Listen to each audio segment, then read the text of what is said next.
Well, good evening, members and officers. Welcome to this meeting of the Overview and Scrutiny Committee. Thank you for your attendance. We will make a start because we have a fairly hefty agenda this evening. Just a little note as a preamble. This meeting is being live streamed on the Council's YouTube channel. The recording of the meeting will remain online for 4 years, and if you are present in the chamber, you are consenting to appearing in the recording and broadcast, which may also be used for training purposes. First item on the agenda is apologies. I am aware of apologies from Councillor Durdy. Councillor Tracy is substituting. Councillor O'Donnell, so we have Councillor Alistair Chambers substituting, and Councillor Sawyer, apologies from her. There's also been a slight amendment to the committee membership because of a recalculation of the allocated places. So Councillor Hyman has stepped down from the committee, and we thank him for his service. And Councillor Morgan, I believe you're the Conservative nominee, so welcome back. I think that's all the apologies, unless anyone else has any I'm not aware of.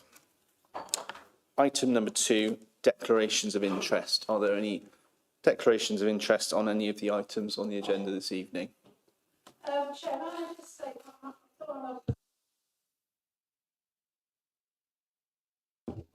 Got your microphone on, Councillor Tracy. yeah, well, you heard what I just said. So I'll just to say, declare that I'm Hampstead, because Hampstead Meadow is on here. Am I right in doing that, sir? I don't think you need to particularly, but it's always worth covering all eventualities. Thank you. Any other declarations of interest? No, we will move on. Item number 3, declaration of party whipping. Not aware of that being in play tonight. The minutes of the meeting held on the 8th of January 2024. Are members happy with those minutes, or do they have any corrections or amendments to make? I think they were all fine. Okay, I will sign those as a true record.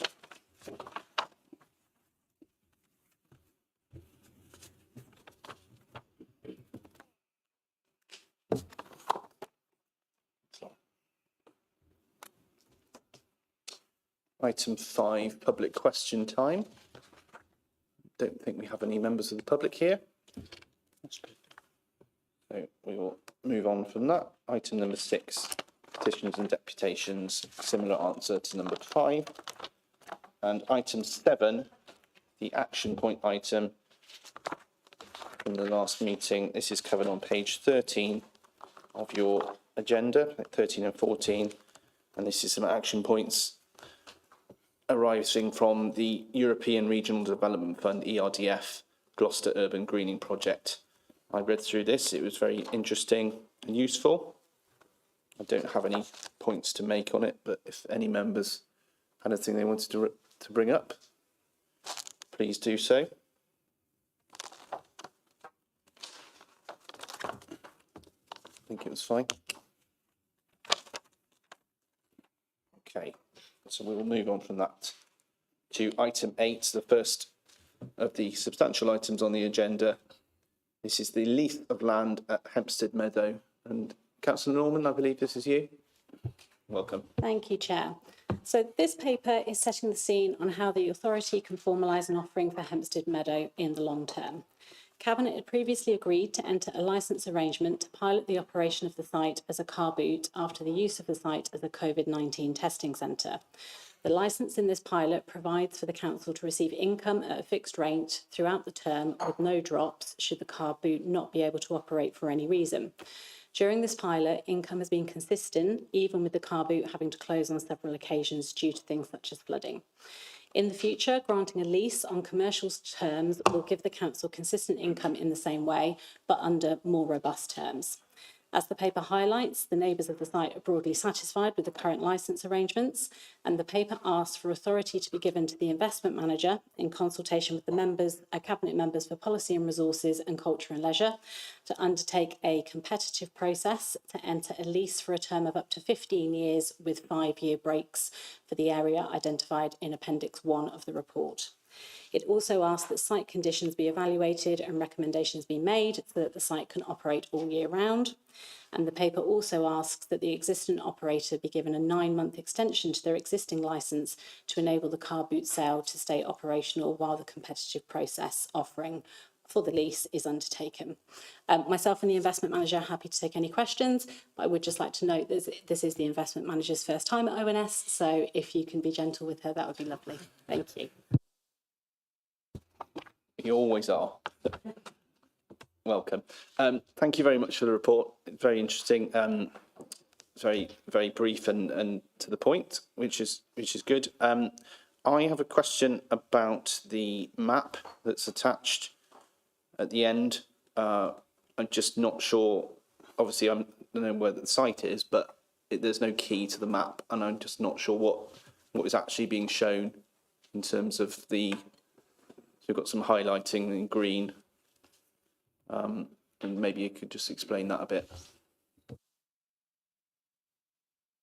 Sorry, Chair, you just got me the part that wasn't opened. So my understanding, the green hatchet lines, the first part that you see as you come down the main access road to the site, that would be the part that you would normally see the car boot operating on? No. The next part in. Yes. So the second square would be where the car boot is normally operational. The part beneath that, you would normally see some car parking undertaking. So the part above would be part of the flood remediation, etc., I would imagine, but Jane might give you a more technical response. Yeah, so as you come in off of David Hook Way and obviously enter into the site, those of you that are familiar, there is a grassed area. The hard standing is then in the middle with further hard standing for what is currently the car park area. At the moment, the current licence allows for the two parcels, which is the car park and where the car boot sale is taken from. But it has been identified that actually that's fairly small, and we need, just because of where the services are, to put in things like toilets and a site office. If we were to make it more permanent in nature than a licence, we'd need to give them the whole site. It also means that they have that proprietary interest in that land, so that leaseholder would then be able to look after a larger parcel of the estate from the main access road. Okay, thank you very much. I've got Councillor Morgan, then Councillor Chambers, and then, yeah. Thank you, Chair. For clarity, sorry if I missed this, but the land to the right of the access road, which is not the car boot site itself, which is on the left of the access road, the land to the right of the access road in the past has been used for other purposes. And I'm wondering whether there is proviso within this for that portion of land to be available for use other than dog walking, which I think is what it's used for now. So, because that's not actually included in the map. It's just the car boot section that's on the map. So just wondering if there is proviso in what is proposed to extend to the right-hand side of the road. So the area that is proposed is purely for this one leaseholder for this area. The other elements there are several parcels actually on the estate that are not included in this because they can be available for other uses, either other leases or hire for, say, an event of some kind, which has happened before, like you say. And there's also the areas which are classed as public open space. There's also services underground. So that's why we've included the area which is suitable for this use in this plan. Councillor Chambers. Hi, Jane, Hannah. Yeah, I was going to say it's great you're on the team, Jane. I know you do a lot of good work at the Peel group before, so it's really good to have you on the council. Hope you can get it ship shape. Thank you. So yeah, the questions around the the lease proposal that's going to be tendered and coming up for 15 years with 5-year break clauses. With regards to that, sort of two questions on that really. One, why was that not initiated to begin with rather than do the initial 1-year lease with a provider? And two, are the break clauses joint, so council can exit and tenant can exit, or is it only one-way break clauses? I've got some other questions depending on the answers. Thank you. So in regards to the first question from Councillor Alistair Chambers, the licence was issued initially because there had obviously been a hiatus since the car boot had been at that location. It had been a COVID-19 testing site. There had been some challenges with use of that site as a car boot previously, and we needed to test the individual that was coming through on the licence as to how they would operate the site. That process that went through previously for the licence included additional stipulations which weren't there previously. So again, we wanted to trial that and see how it went. We think that now's an appropriate juncture to give that licence holder the opportunity to continue to operate whilst we as a council look at a longer term provision. And that's why the resolutions of the paper asked for that extension to be granted to allow that work to happen. In regards of the break clauses, that would need to be mutual in regards of those 5-year breaks. Thank you very much for the answer. With regards to the break clauses, obviously it can be mutual, and just say, for example, the provider can't financially proceed due to difficulties, etc. Would there be a replacement provider as part of the tendering process that could potentially step in? So I've got the same situation like GL1, where the provider was in financial difficulties, and rather than bailing them out to 1.5 billion of council residents' money, you've got a separate entity that can step in and keep the process fluid rather than sort of stopping it and then retendering. So what we're looking to do here is enter into a competitive lease process, which is slightly different to a formalised tender process. So hence you wouldn't traditionally have a backup for someone that's engaging in a lease. Obviously, what we'd be looking for, though, is for someone that's committed to the site, that is financially stable, and it wants to make the best for that site, for obviously the City Council themselves and also for the residents of Gloucester. So that will come into the evaluation criteria when that process is commenced. Councillor Wilson. Thank you, Chair. Paragraph 3.6 mentions the lease provides for the council to receive an income at a fixed rate throughout the term. It's quite a long term, 15 years, admittedly with breaks. I'm guessing that is index linked, first of all. So that would be my expectation. Equally, I think valuation of the land needs to be considered for various uses to ensure that the council gets best consideration for what the potential leaseholder would intend to do with that site. So at the moment, there's car boots that operate there a couple of days a week. If they were looking to broaden that, then there should be recompense back to the council accordingly. Okay. The other thing is, am I right in thinking, was this site used during COVID for test and trace? What would happen if, God forbid, we were in, I don't want to sound too gloomy here, if we were in that sort of situation again, under the terms of this lease, would we have any powers to temporarily take use of that site and use it as another test and trace centre? Test and trace, thank you, centre. So obviously the terms of the lease haven't specifically been drafted at this stage, but I think it would make sense for there to have some almost force majeure type situations in there. Obviously, if we were to relive COVID, something like a car boot wouldn't be able to be operational under the guise that we've had previously. But I think what we'd look to do is work in partnership with anyone that had a lease of said location. And obviously, if we can stipulate it in the lease, all the better. But if we couldn't, if we're working in partnership with that individual, try to ask for their assistance in, dare I say, critical times, which I would class another pandemic as being so.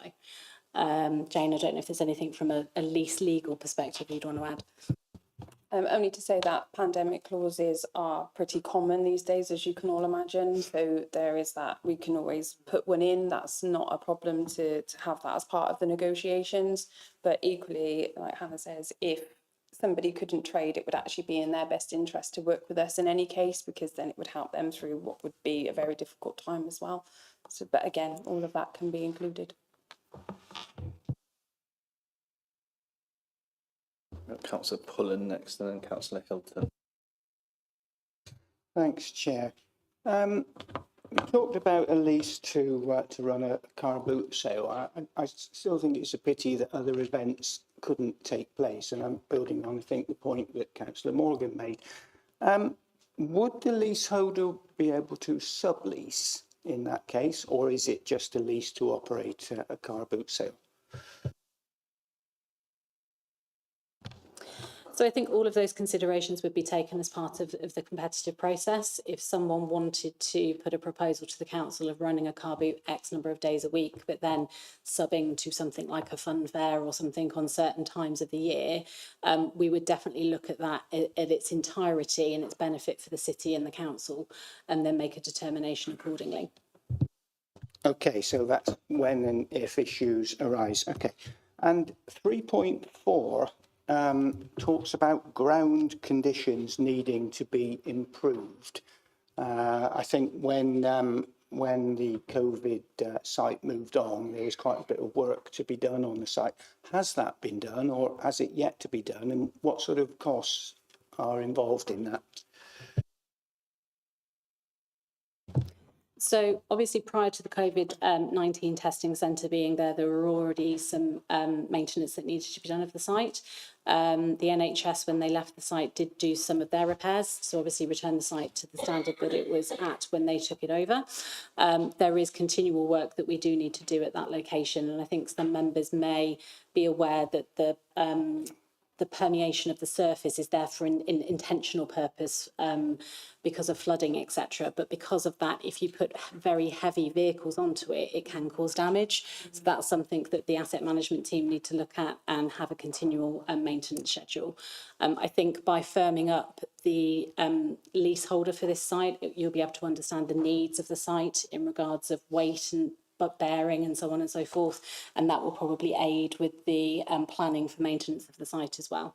But when we did take the licence on, I don't know if you can remember from the paper that came through previously, we did put a weight limit on there. So the old traditional meat wagon that you used to see there back sort of 5-6 years ago actually is no longer allowed to go onto the surface because of the damage that weight can do. Councillor Hilton. Just going to the bit where it says Hempstead Meadow is well suited for holding car boots, markets and events, and it's really the issue on events that whoever takes on the lease here, they might well, the core business might be car boots and markets set on certain days of the week, but they might be thinking we need to maximise our profits even further. And to do so, we'll do some events. So I just wonder what level of control outside planning that we might have in dealing with that. I mean, bear in mind that planning permission has been given for houses at Hill Farm, so they're going to be a lot closer to this. And this is a 15-year lease.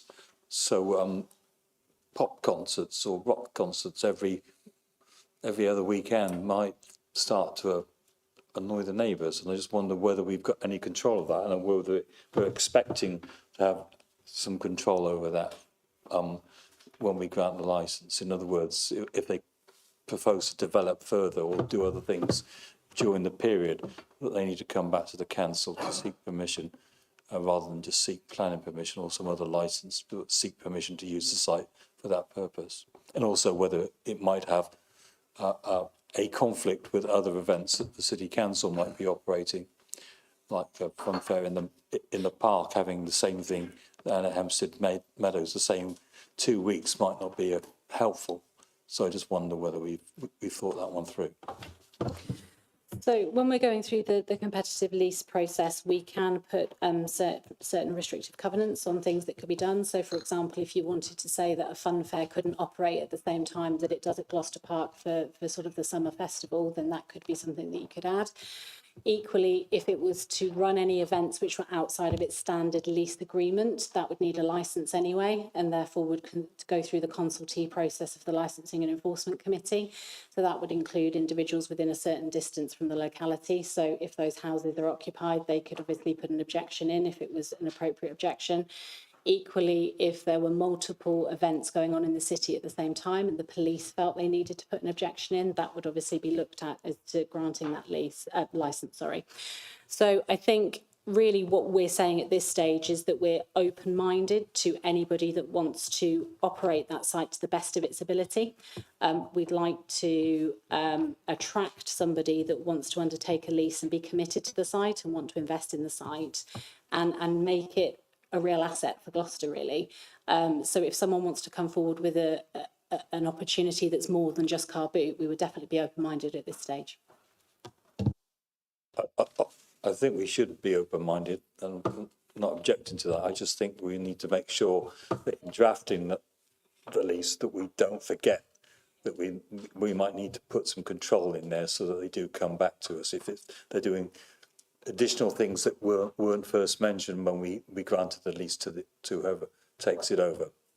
I would imagine very much that the lease would have a stipulation that if they did do things that we felt were not in keeping with the lease arrangement or that were causing trouble within the local vicinity, that potentially could be one of the things to bring them to task and potentially move forward towards them having to have a break if we didn't believe that their behaviour was aligning with the spirit of the lease, certainly. So I think you've experienced that previously. Yeah. If I just add as well, we can make the break unconditional, so we as landlords don't even have to give a reason to break that lease at the 5-year point. Whether we choose to do that or no, that will be part of the negotiations. It's also worth noting that the lease isn't the only document that they would have to have. If they wanted to make any alterations to the site, they have to have a licence from us. Planning, they may have planning for a certain structure or event or something like that. That doesn't actually give them the right to do it. Property law trumps planning, so we can still review as landowner. And we do have a similar model in place with some of our social clubs and football clubs. If they want to do an event other than sport, for example, they have to apply to us, and we go through a pretty robust procedure to give them a one-off licence to do that. So we do already have this model in place that protects us as landlord and therefore the neighbours as well. Councillor Tracy. Some practical questions as well, but I've taken some notes from here, just reading it up quickly, and like the breakdown of the lease. You're talking about 15 years. So if I took that lease on, could I sublet what was said earlier on that lease? So I became ill or I wanted to move. So how would that? What's the breakdown there first? So I took that lease on, but then I found I didn't want to do it anymore. But I've already signed that contract.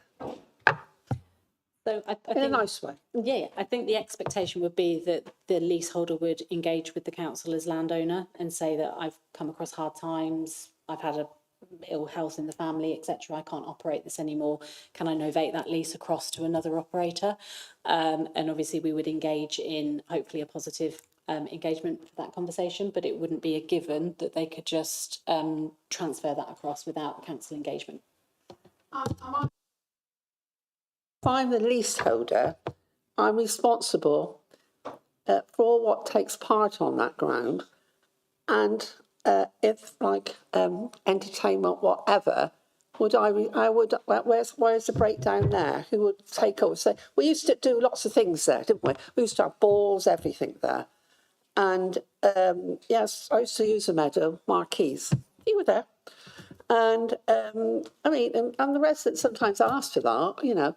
And sort of like a outdoor cinema and a pop group, whatever. Does that all come into my portfolio as a leaseholder? So in answer to one of the previous questions, we sort of advised that some events may need a licence. So if something needs a licence, they would need to obviously adhere to the terms of that licence. and that may be superseding the lease arrangement. But really at this stage, we're talking just about approval to go out to commence that competitive process for people who are interested in undertaking the lease. I think I'm more than confident in both our legal teams and in our officer team to ensure that the council is protected with all of the detailed terms of the lease once we've secured a successful potential leaseholder. I'm just gonna, More little questions.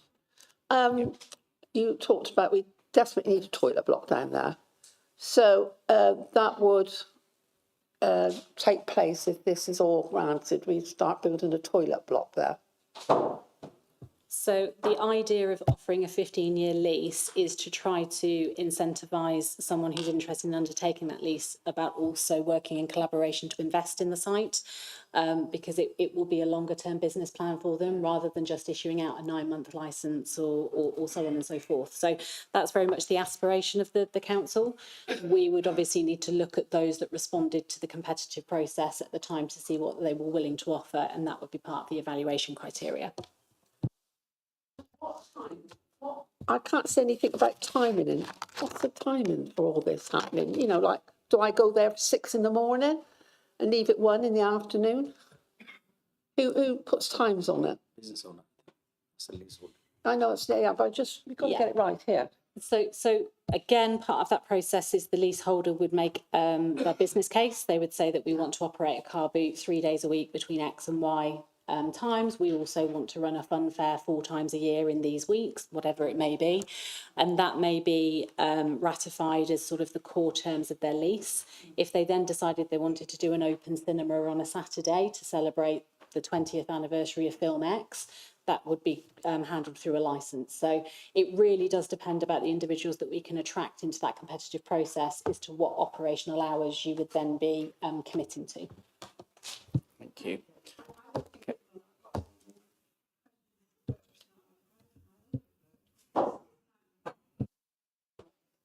Dormant at the moment, but I didn't like when I was just reading quickly through it and it said for a family day out. I wouldn't call it a family day out there.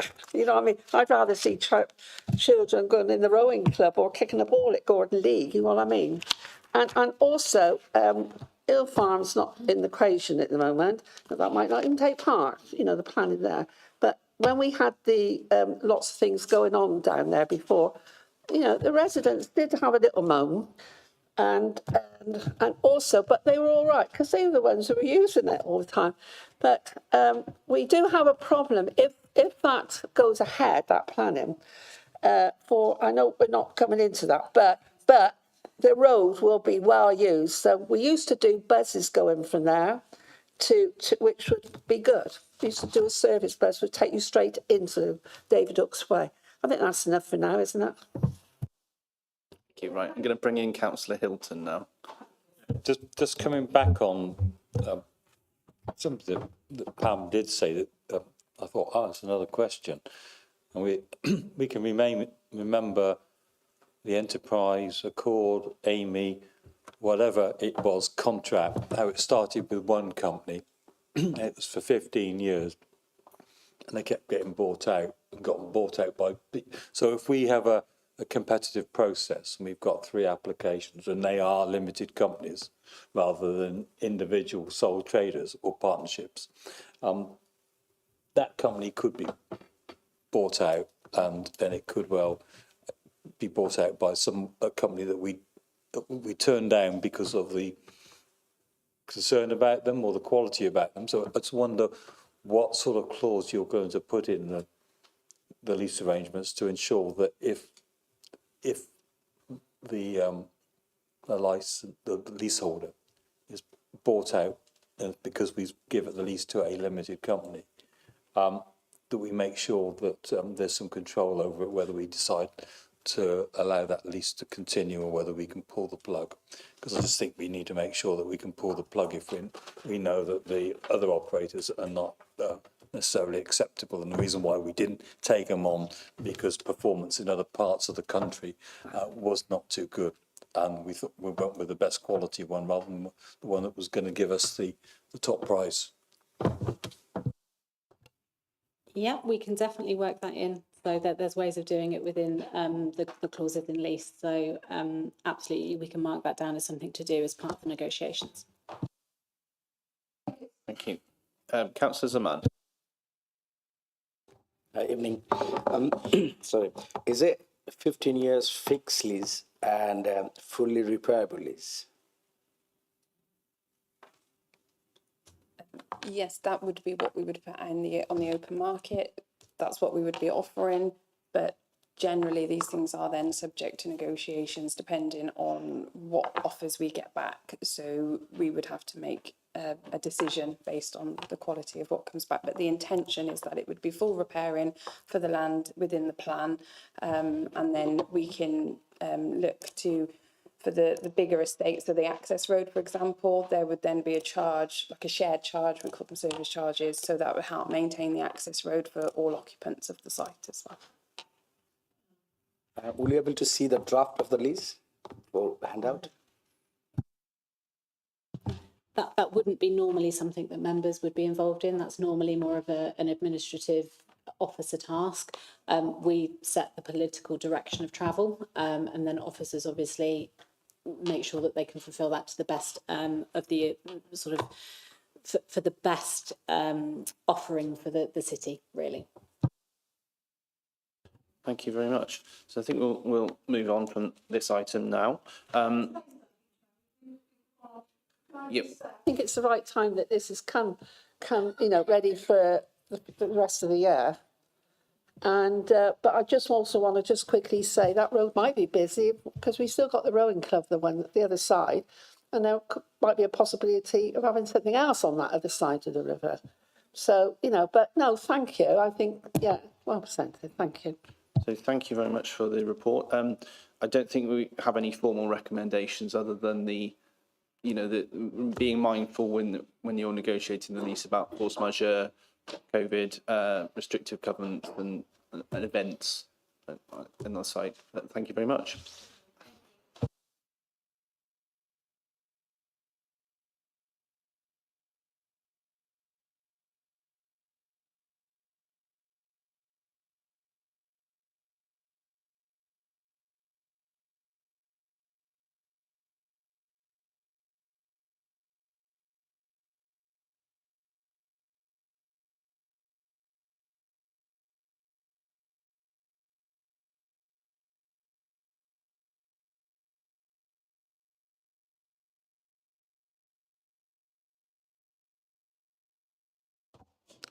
Thank you very much. Welcome to the committee. And item number 9, Climate Change Strategy and Action Plan.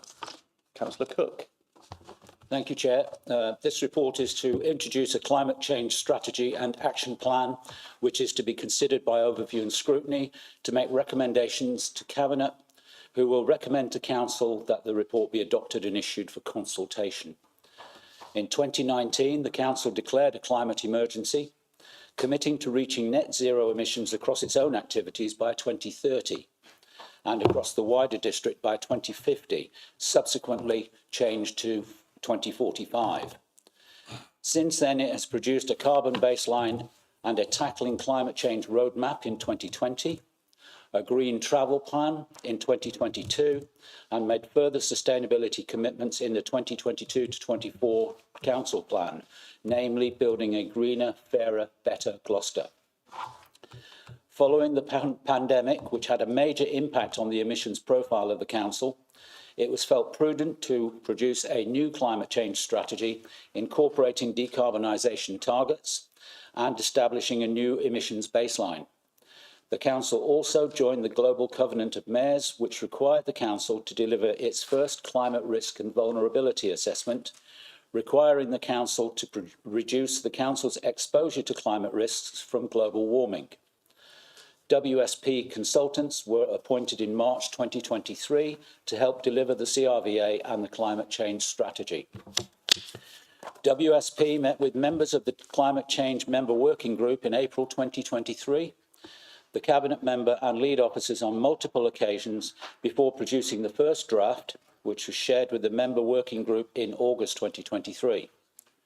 The second draft was later shared with the same groups in October 2023. The final draft is now ready for adoption by the Council and to be put out to consultation. There is considerable detail in section 4 of the report about the Council's emissions baseline, with a number of suggestions about how the Council might approach decarbonisation in the latter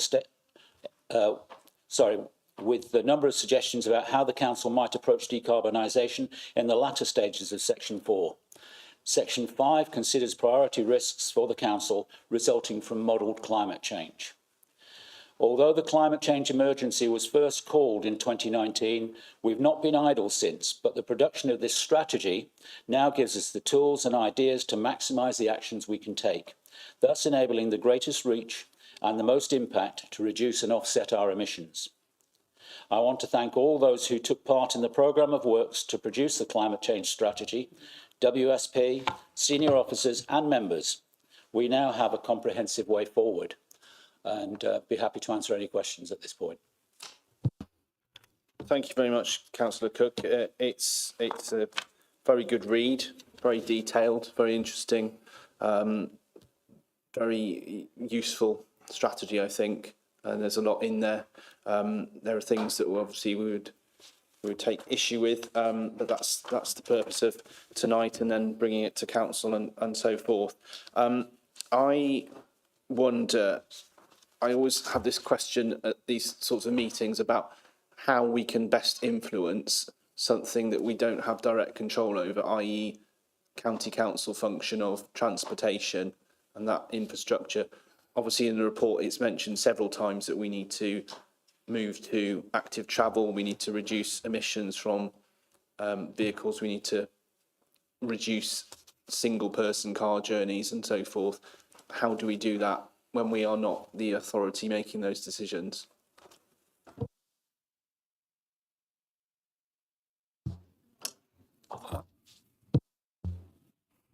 Thanks, Chair. I think that's a really important question. Obviously, the surface transport emissions are the largest contributor from a single sector to UK emissions, and one of the largest contributors to Gloucester's emissions as well. As you note, we are not the Highways Authority for the roads of Gloucester, and so the answer to the question as to how we help achieve those significant emissions reductions is one of collaboration with the Highways Authority. This is why Climate Leadership Gloucestershire was developed, which is a cross-party and cross-district grouping of local authority leaders and lead officers that lead on individual areas of emissions themes. We're responsible for adaptation, for example, within Gloucester. And the purpose, I think, of Climate Leadership Gloucestershire is to recognise the fact that districts have made significant commitments, that districts are often the locus for change, but do not necessarily have the revenue-raising powers or the statutory powers to be able to reduce those emissions. So that's why that work is being undertaken on a kind of cross-district basis. But in terms of what we can do to contribute to that as a local authority, I think the first thing that we can do is show a great deal of leadership. And as the Green Travel Plan explained at length last year, our per capita emissions from commuting, largely as a result of our hybrid working model, are absolutely leading within local government. And so we've been able to demonstrate that there's a way in which a large organisation can continue to function well by adopting hybrid working models that enable us to reduce surface transport emissions.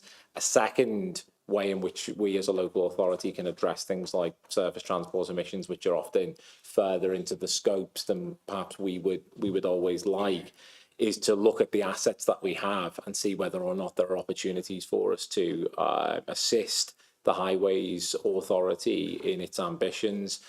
An example of that would be, of course, our car parks, and a paper is due to come to Cabinet, I think, next month on how we begin to realise the value of those assets in terms of electric vehicle charging infrastructure. And I think that we can make a significant contribution given the geographical distribution of the car parking sites that we own within the district to catalysing that transition from internal combustion engine vehicles, which is still the dominant source of surface transport emissions within the district, to one in which we significantly reduce tailpipe emissions. So I think it's a question of collaboration, which we're undertaking, but also using the powers and the assets that we have to help achieve some of those ambitions as well. Thank you very much. I've got one more on trees, actually. Obviously, it's an ambition of this council. We can't do as much as the county council can, but we can plant many more trees, and that's contained in this report. That's an ambition. We always notice that new recent planning developments, new estates, don't tend to have many trees in them. And I understand, I'm not an expert on planning, but I understand that in the forthcoming legislation, there'll be more provision to plant trees and have tree-lined avenues as part of, in fact, a condition of planning applications. Is that the case? Yes, I think I can inform that one of the more positive recent changes to the highest level of planning law in the UK is that developers are now required to deliver street trees as part of any future development. So I think we'll be beginning to see new developments incorporating kind of best practice approaches to rainwater gardens and the delivery of trees on those sites. And I think that what that will then do is raise questions about, because we also know about the profound public health and social improvements that green infrastructure can deliver as well. And I think that will then become incumbent upon us to think in a bit more detail about how we retrofit maybe those developments of those residential areas that don't quite have as much tree canopy cover to the same standard as the new developments coming forward. If I might also add that as part of the planning legislation changes, biodiversity net gain is a requirement. And I think we should recognise that when anybody does any development, there will be an improvement in biodiversity outcomes rather than a negative as a result of them. So I would expect to see more trees just as part of that legislative change. Thank you very much. Councillor Pullen. Thank you, Chair, and thank you for a very, very detailed report. There's a lot in there. Challenge, of course, now is how we deliver it. A number of points, really. First of all, I want to talk about consultation. And I'd just like to know how that's going to be done. This is an absolute major piece of work. It's a huge impact on the future, on the city and on partners and communities. When we've done consultations before on things like King Square and major regeneration events, we've had some roadshows, where we've gone out and spoke to the public. Could we do something like that for this, rather than go through our usual channels through online? Because we really want to get buy-in from the public on this. We want them to feel that the climate change action plan is done with them rather than done to them. I'd strongly agree with you. Detail is yet to be developed on that, but I'm just going to look at John and just ask him what he feels about consultation and how it would work. Okay, so obviously I think the first thing that it's important to note is, as a district local authority, we're not like a unitary with 3,000 employees and a kind of bottomless supply of funding to be able to conduct maybe the all-encompassing kind of consultations that they do with other local authorities. That being said, I think there are lots of things that we can do to improve our approach to consultation, and one of those things has been more recently me thinking and working with officers to discuss how we engage with young people in particular, because they're most likely to feel, I think, the effects of the climatic changes that will increasingly experience. I mean, I think it's a good suggestion, and the whole purpose of this overview and scrutiny session is to, I think, bring forward suggestions like that. I think maybe it's something that we can't get into the details of now, but I'd be happy to hear your views on that afterwards. And obviously, thanks for engaging in the process previously, Councillor Pullen, because that was very constructive as well. Okay, thanks. And I'm really pleased you mentioned young people, because it's absolutely crucial that, that we engage with them, whether that's through schools, whether that's through youth organisations or whatever. So thank you for that. Yeah, you've obviously done some work back in the summer, and whilst I was away, and you talked about some member engagement in August and I think in October. Are there plans for a member briefing when we move into the new council post-May? Because there will be new members coming on board, and I really think we need to, educate and inform them about the importance of this, and again that we get buy-in from new members. Strongly agree with you, Councillor Pullen, that we need to notify new councillors, especially, and any councillors who've not taken part in these briefings so far, about where we are at. So yes, we can do that in the new electoral cycle. Okay, and one last question from me, and this isn't a criticism, Councillor, by any stretch, but I think that once we've ratified and adopted this plan, it needs to be driven at the highest political level. And your portfolio at the moment is environment and regen and climate change. I think it would be really, really helpful to have either a cabinet member or a climate change champion that really drives this through the council. Now, I know we can't make those decisions because obviously there are elections, that there will be an incoming council, but I think that needs to be considered. Again, I would agree it needs driving as fast as possible. It's quite difficult at the moment. It's taken some time to get to this stage, primarily because of COVID delaying lots of things and changing the emissions baseline, which we needed to remeasure. But going forward, I strongly agree with you that a climate change champion, or perhaps splitting climate into another cabinet post, would be beneficial to moving it along at the fastest possible pace. But that's something for after the election, not now. Thank you. Councillor Morgan. Thank you very much, Chair. Very impressed with the document, as has been said. It really is a good piece of work and wide-ranging. I am slightly concerned that looks as if we're moving away from the usual method of dealing with such plans, in that this is asking that this be adopted and then go out to consultation. Is not the normal route that we put out a draft plan to go out for consultation, and then we adopt it once we've had feedback from the consultation? It just seems a bit heavy-handed to be saying we're going to adopt this and now you can tell us what you think. Yeah, it's a fair point, but this is a live document and we will continue to iterate it as changes are recommended to us to consider, whether it be by members of this panel, this committee, whether it be by members of the public as part of the consultation, which will take place after it's been adopted by council. I do see your point, but it is a live document and it will incorporate changes that we feel come with merit.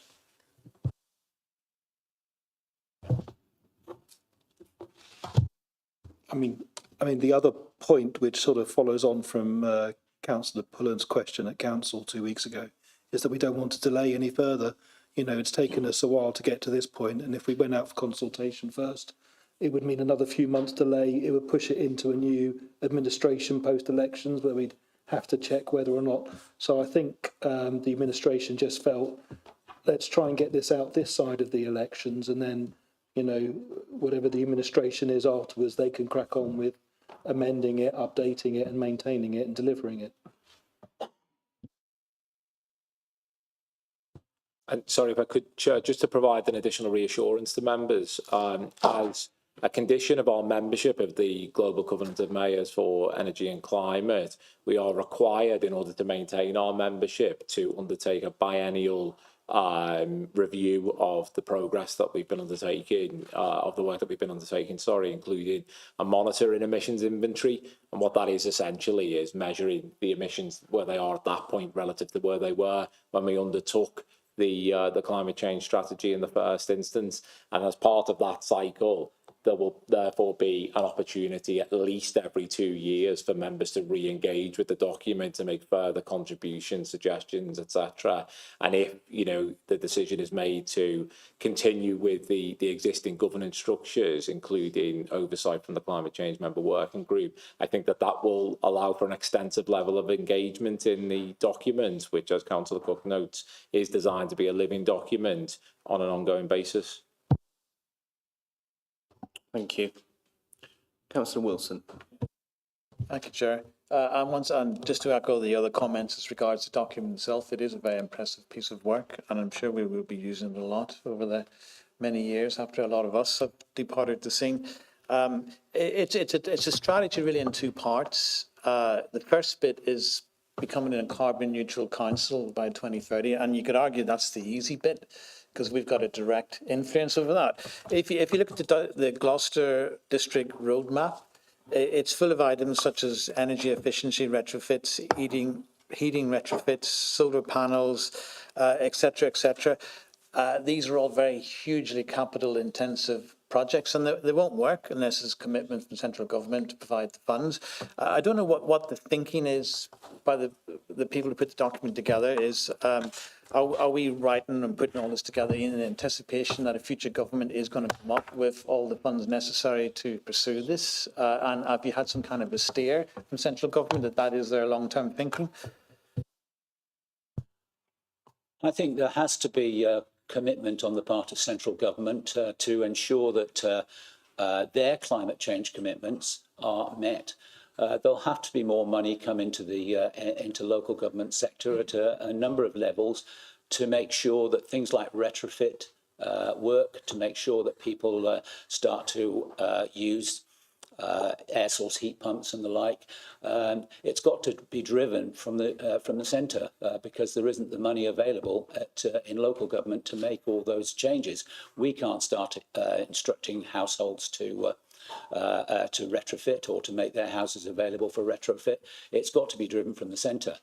But I do sit on the advisory board of an organisation called 3CI, which is the Cities Commission for Climate Investment, which is a public-private partnership whereby the private sector is funding the public sector in terms of delivering their climate change ambitions. So I've already been working with them on behalf of key cities to pump prime an opportunity to provide solar canopies to all the car parks in key cities so that they can use them for putting in things like lighting or EV chargers, or simply put in connections to nearby buildings so that they can be powered by those canopies. If you probably recall the work that's been done in Tewkesbury, putting a canopy over their car park, it would be something similar. And there's been quite a lot of interest expressed. I know that some of the South Coast councils are quite interested in participating in that, and I've suggested that Gloucester should go down that road as well. It's still early days yet to get full commitment from the Secretariat, but they are looking at it.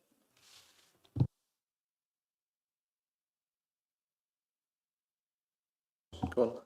Just very briefly, I think there has to be some degree of working assumption that whatever government is in power will at some point begin to, I think, release the amount of capital investment that is required to achieve some of these goals. After all, the government has a legally binding 2050 net zero emissions target currently. The reason ours was brought forward to 2045 is twofold. Firstly, because we continually aim to be in collaboration with the other districts and the county council, all of which have for their wider district areas a net zero emissions target of 2045. And secondly, because 2045 is the higher confidence threshold of the IPCC's 1.5 degree report. So it's closer to the science of what we need to do in order to avert the worst effects of global warming. But I think it would be reasonable to say there is a high degree of assumption in there, but ultimately the government does have a legally binding target, and that's likely to be maintained irrespective of a change of government into the future. But central government does need to play, I think, a more muscular and robust role in helping to fund the ambitions of local authorities, who are important agents of change in delivering decarbonisation in residential properties, for example, to which Councillor Wilson referred. Thank you. I've got Councillor Hilton waiting. Yeah,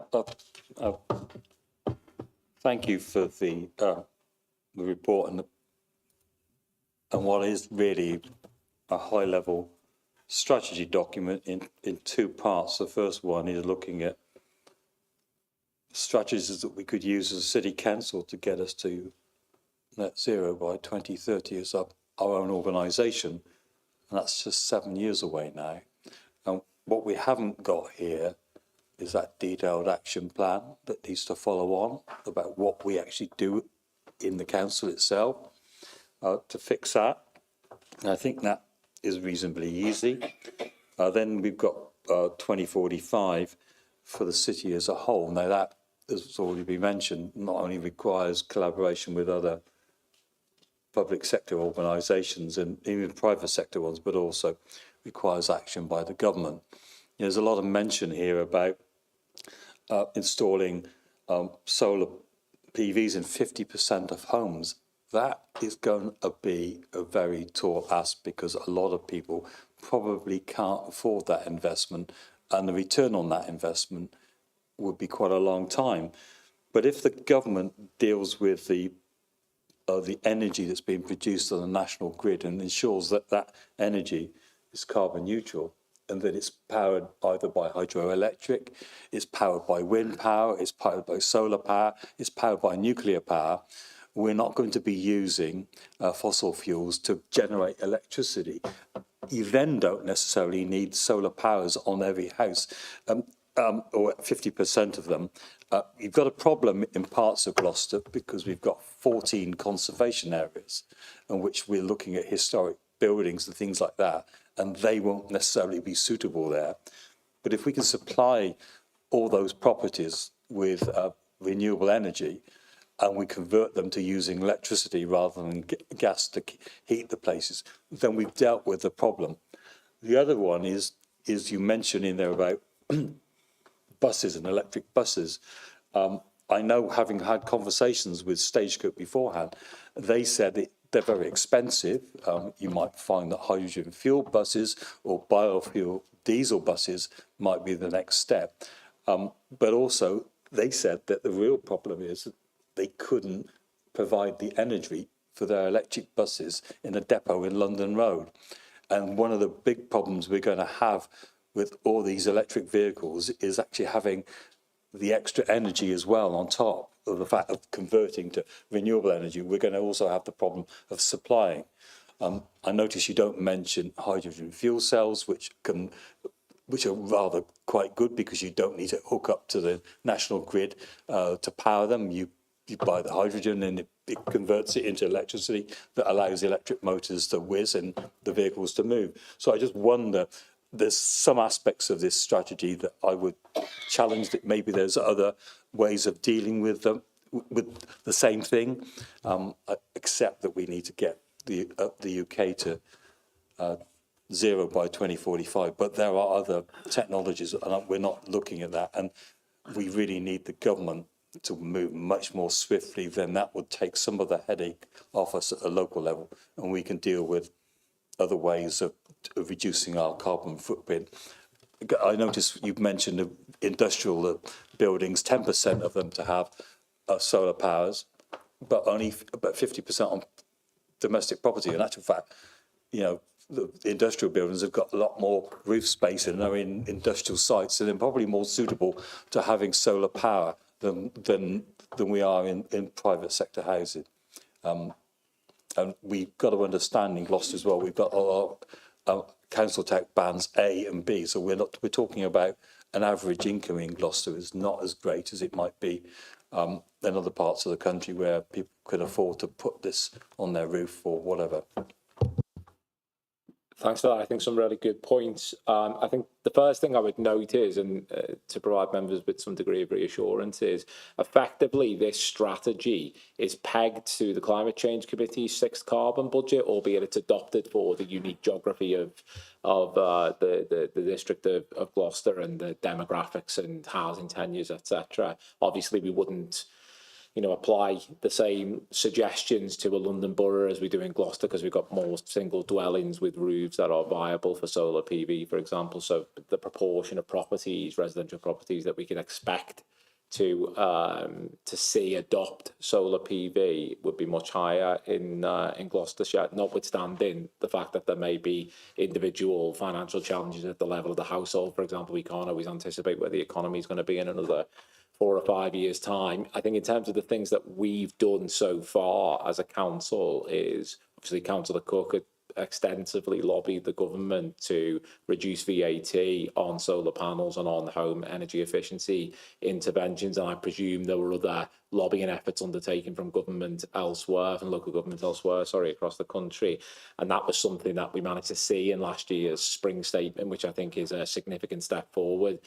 Apropos your comments about the number of historic properties and conservation areas in Gloucestershire, I know that Councillor Cook continues to lobby on the issue of low carbon retrofit, because at the moment in the UK we have a perverse system of incentives that make it cheaper to demolish a house, a historic property, and rebuild it in an energy efficient manner than to retrofit the property, because we apply VAT to the retrofitting of historical properties. I think that's a piece of regulatory change that I think would benefit Gloucester significantly. I do think, however, we need to be ambitious about the possibility of delivering rooftop solar at the level of the residential property in Gloucester for a number of reasons. Firstly, if you can get it onto the roofs, then the savings at the level of the household are significant. Secondly, points to the other point you made about stress on the grid. Obviously, we've made some, I think, significant advances in decarbonised energy in the UK. In fact, we're the most rapidly decarbonised electricity grid in the industrialised world. I don't think generating the electricity either in a centralised or a decentralised manner is our major challenge going forward now. I think the major challenge is delivering grid upgrades that can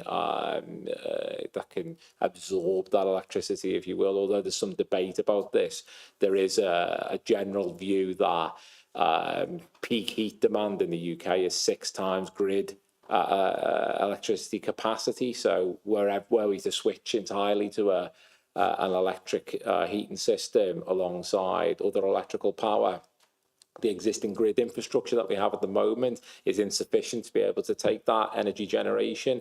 And that's why a combination of demand side policies that reduce superfluous consumption of energy to place less pressure on the grid is important, but also that wherever possible we generate electricity at the level of the household. If we think of the potential, for example, for a solar PV household with storage to be able to charge their own car, for example, at the property without placing additional stress on the grid system, we can see the benefits of rooftop solar. I mean, I think that we're probably straying into levels of technical conversation that are probably best for the climate change member working group. But in respect of hydrogen fuel cell vehicles, it's my own view, and I think an emerging view amongst kind of decarbonisation professionals, that probably at the level of individual buses or cars, the hydrogen fuel cell will not be widely applied in the same way that electric battery vehicles are, simply because the technology is just much cheaper and is seen to be kind of much more reliable and has more investment going into battery electric vehicles. That being said, I think there's huge potential for hydrogen around heavy shipping and possibly aviation in the future. And you'll note under section 4.7 of this report, we refer extensively to the challenge of emissions arising from the airport. And one of the things that I would like us to do as a local authority, given our stake in that airport going forward, is to leave no stone unturned in looking at those alternative sources of fuel to decarbonise that facility. I know, talking to the bus companies as well, that not only finding the electricity to power electric buses would be incredibly difficult because the grid won't cope with it at the depot. But also they're expensive. Fuel cells ones are even more expensive. But the other weakness of the electric powered vehicles is the distance that they might have to travel, because a lot of buses that are doing a lot more miles because they're travelling a rural county, coming in and out. So a bus servicing in Gloucester isn't actually servicing Gloucester. It's coming all the way from Cheltenham, going all the way out the other side, and it's doing that sort of thing. So at the moment, the electric vehicles don't stack up. It might well be that the technology improves over time, that the electric buses become worthwhile in a rural county like Gloucestershire, where you need to, the bus service has got to be across the county, because if you want people from who are living in Stroud to come into Gloucester on a bus, then you're going to have that service operating well. And we're not necessarily there yet, and that's going to be a difficulty. But that's again something which needs to be dealt with at a national level, at the manufacturing level, and the scientists and the engineers need to create that opportunity. Because again, one of the things that we might find over this period is that the technology changes so fast that what we thought was a solution doesn't become the solution. Certainly, technological improvements are very necessary to drive the pace of change. I talked many years ago to Stagecoach about the use of electric vehicles, and in fact they had a policy at the time, the bus companies nationally had a policy at the time to convert all their vehicles to electric by 2025, which I don't think has moved ahead at all. And they found that range is the key issue. But we must remember that electricity isn't the only solution to zero tailpipe. And the whole point about this is carbon net zero. So there are other ways of ensuring that there are, shall we say, net zero emission tailpipes, such as HVO for the long distance vehicles or the larger vehicles like our recycling fleet. We've had some talks about HVO in recent months, and about whether or not we could introduce that. That's similarly available for any diesel vehicle that's recent enough to be converted, and that saves, I believe, about I forget, you correct me if I'm wrong, but I thought about 80% of carbon emissions by converting to HVO. So that's another way. And whether or not hydrogen is a technological improvement that will enable that improvement in range, that's a question yet to be answered, because technology does need to improve to make all these options available. But there are plenty of options that will come forward in coming years. Remind me what HVO stands for. I've read it before, but it's basically a biofuel, isn't it? Yeah, hydrogenated vegetable oil. That again is what is how I know the fire and rescue service are looking at it as well, is where you've got to effectively have diesel engines to deal with what they might be dealing with, and that's a way of getting around some of the problems of the emissions. So I say there's all these sort of technologies which will have an impact, and again, what the government does will have an impact, and what they do nationally will have an impact as well on what we can do in Gloucester.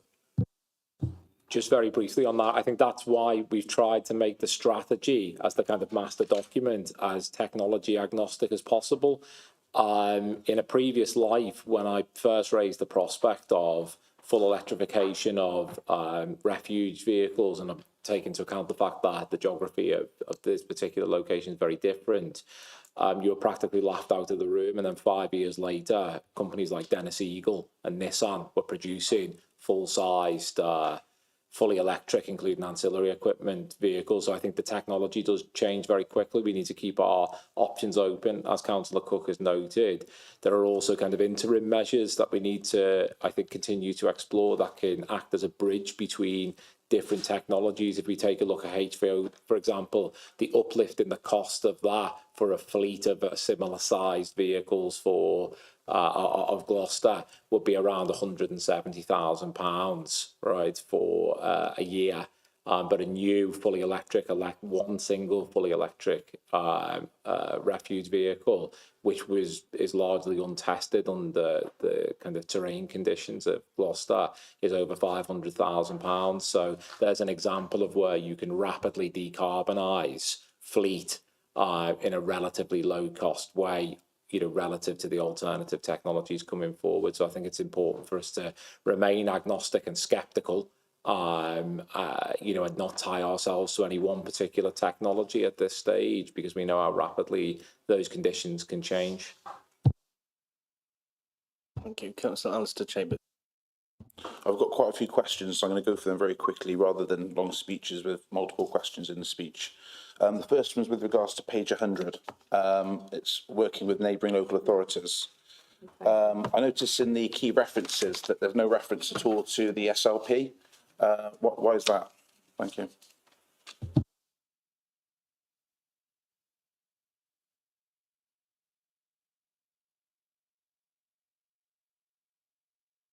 Obviously, the strategic local plan is a quasi-judicial planning document. We can't dictate what that plan might look like as a result of our climate change strategy. But clearly we have internal relationships between myself and Councillor Cook and John McGinty and the planning team that attempts to kind of peg the documents as closely as possible. But I think it's important for us not to make commitments around planning that it would not be lawful for us to do, because we can't, set the direction of travel for planning in the way perhaps that we would like, because we're operating under the National Planning Policy Framework. So we've endeavoured to keep those two documents distinct from one another. Thanks. I appreciate it's part of the planning legislation, etc. But the SRP is working together for biodiversity, nature, areas of natural beauty, outstanding natural beauty. I just don't understand why there's no reference to it, because I attended the seminar yesterday with regards to the SLP, and it was very much based on nature, the climate, etc. And I just thought there'd have been some dialogue between the SLP, bearing in mind this document on page 100 is about neighbouring local authorities and SLPs, Gloucester, Tewkesbury, Cheltenham, and I think it's very paramount to have had some interaction with them. It's quite disappointing it's not. Thanks. So, Councillor Chambers, I think you're absolutely right. The local plan policies will form a key element of our climate change action plan. It's just an oversight that is not mentioned specifically, but when we talk about working with neighbouring local authorities, it's sort of implicit that would include the working through the SLP on climate change related local plan policies. So you're absolutely right. It's just an oversight in the document. Thank you very much, McGinty, for that. With regards to page 76, it's about enhancing biodiversity. Damage to the natural environment must be avoided. What does Officer Burke think about the St Bridget Pond not being tested for ground contamination and water contamination? I don't have a view on that. I'm not aware of that at all. Thank you. With regards to page 75, it's about biodiversity and the key roles of keeping to safeguard and create green spaces. What's your thoughts, please, Officer Burke, with regards to the development of Podsmead's large green space? It's, I think I'm aware of this. This is the place that it's been earmarked for further housing development. Is that correct? Yeah. So that when I'd undertaken some work early on in my role at Gloucester, effectively that was scoped out of the potential for additional tree planting at that site, because it had been earmarked for further development. I think it is the result of an agreement with a housing with a third party kind of housing provider to provide some amount, if not all amount of social or low cost housing at that site. I'm aware, unless I've got it incorrect, but I'm aware that there are kind of significant housing demands in Gloucester, and obviously we need to balance those demands with the necessity to enhance and improve green infrastructure spaces as well. Yeah, just to add to that answer, I mean, the as and when the Podsmead planning application comes forward, it will fall into the scope of what Councillor Cook mentioned about the biodiversity net gain policies are now in action. So they will have to demonstrate how they're delivering biodiversity net gain as part of that planning application. Thank you very much. To Councillor Cook, what's the current recycling rate in Gloucester City? Approximately 43%. Okay, thank you. How are you going to move that up by approximately a third by 2030, which is only sort of 6 years away? I think it will require a service change in the way that we collect and the volume of materials that we collect, or the types of materials that we collect. That's not yet been scoped out, but will be looked at in due course. Thank you. Question with regards to page 39. Gloucester District is going to enable every household to work towards meeting the district's ambitious 2045 net zero. I appreciate this has been raised by Councillor Hilton. There's no reference to any monetary value or any spend whatsoever in this. One of my questions to budget will be about climate change and how much budget that will be in the next coming meeting. Why is there no figures to anything at all? I appreciate you're going to rely on central government, but surely there must be a pot, regardless of what you get from central government, that's going to be spent towards this very ambitious proposal. I think our job as a city council is to be an interlocutor between ourselves and the various sources of funding that are available, but also the funding that's going to come forward from government. I mean, we do not have either the direct government grant or the revenue raising powers to be able to retrofit residential properties in Gloucester. But what we can do is act as a bridge, if you will, between our residents and those sources of funding, some of which already exist. I think we would all agree more is required in order to get to where we need to be. But I think that if central government really wants us as local authorities to help achieve its own stated ambitions around the retrofitting and decarbonisation of residential properties, then it needs to make that capital funding available directly to councils to be able to conduct that work. Thank you very much. Don't worry, I've removed quite a few questions here because you've answered them in other answers. With regards to page 28 and 29, if you can turn to that. On page 28, it's section 4.9, pathway to net zero. It says to identify pathway to net zero by 2045, Gloucester districts, the GHG, which presumes greenhouse gases. It doesn't give the acronym of that in the document. It might be worth putting that in. Analysis was divided into 5 areas of opportunities: domestic, commercial, industrial, transport and waste. And with that, there's a key which shows those 5 areas. My concern is that like with the oversight with regards to SRP, there's other mistakes in here. For example, on page 29, section 4.11, it advises on 5 areas of opportunities, exactly the same text, exactly the same wording with 5 areas, yet the diagram only gives 4 key points here. My concern is this document's full of various areas of copy and paste, which that are not relevant to the keys given. So there's the 2 there, and they both state the same wording. Thank you. 28 and 29 might be worth looking into. Okay, so if you take a look at glossary of terms under page 68, you'll see that greenhouse gases are explained in detail, but very happy to obviously state greenhouse gases specifically further up the document and then leave GHGs beyond that so that people are aware of that.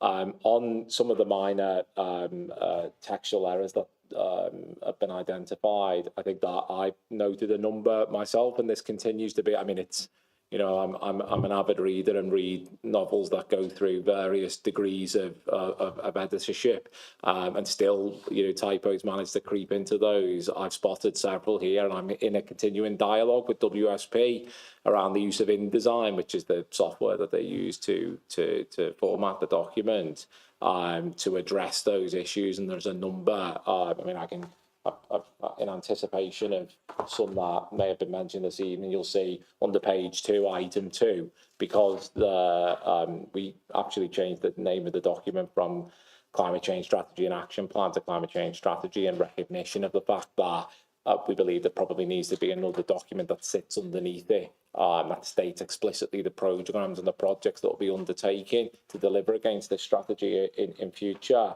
We then changed that, but because we don't have access to the InDesign software and only have access to Acrobat, which allows for a limited number of amendments, when you change that word in, it slightly alters the formatting under that section. It's not a significant material change to the content of the document, and those errors will be addressed before it goes forward to full public consultation. But, you know, what I would say to members is, you know, there's probably considerably more very minor typos within the document that nobody, including myself, despite having read it on multiple occasions, has spotted yet. But, you know, if they do arise, please do bring them to our attention, and there will be another opportunity for further consultation after full council in March to enable people to do that. But I'm hoping we will have identified and addressed all of the outstanding gremlins at that point.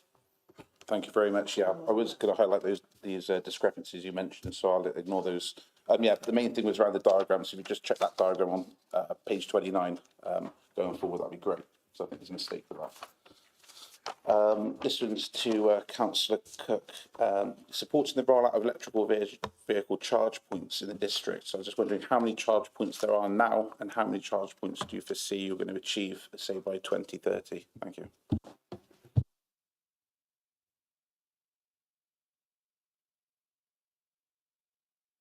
We have a Cabinet report coming forward in March about electric vehicle charge points. We have, the council I don't think has very many at the moment, but we have plans to install quite a number in our car parks. I think John Burt will advise how many are planned in that report. But there are a number more, and I don't know whether you're looking for the total number of charge points or the ones that are operated by the council. I couldn't tell you how many there are operated across the whole city by other people, like, for example, Asda car parks or somewhere else. There's quite a number of those, but I don't know how many there are.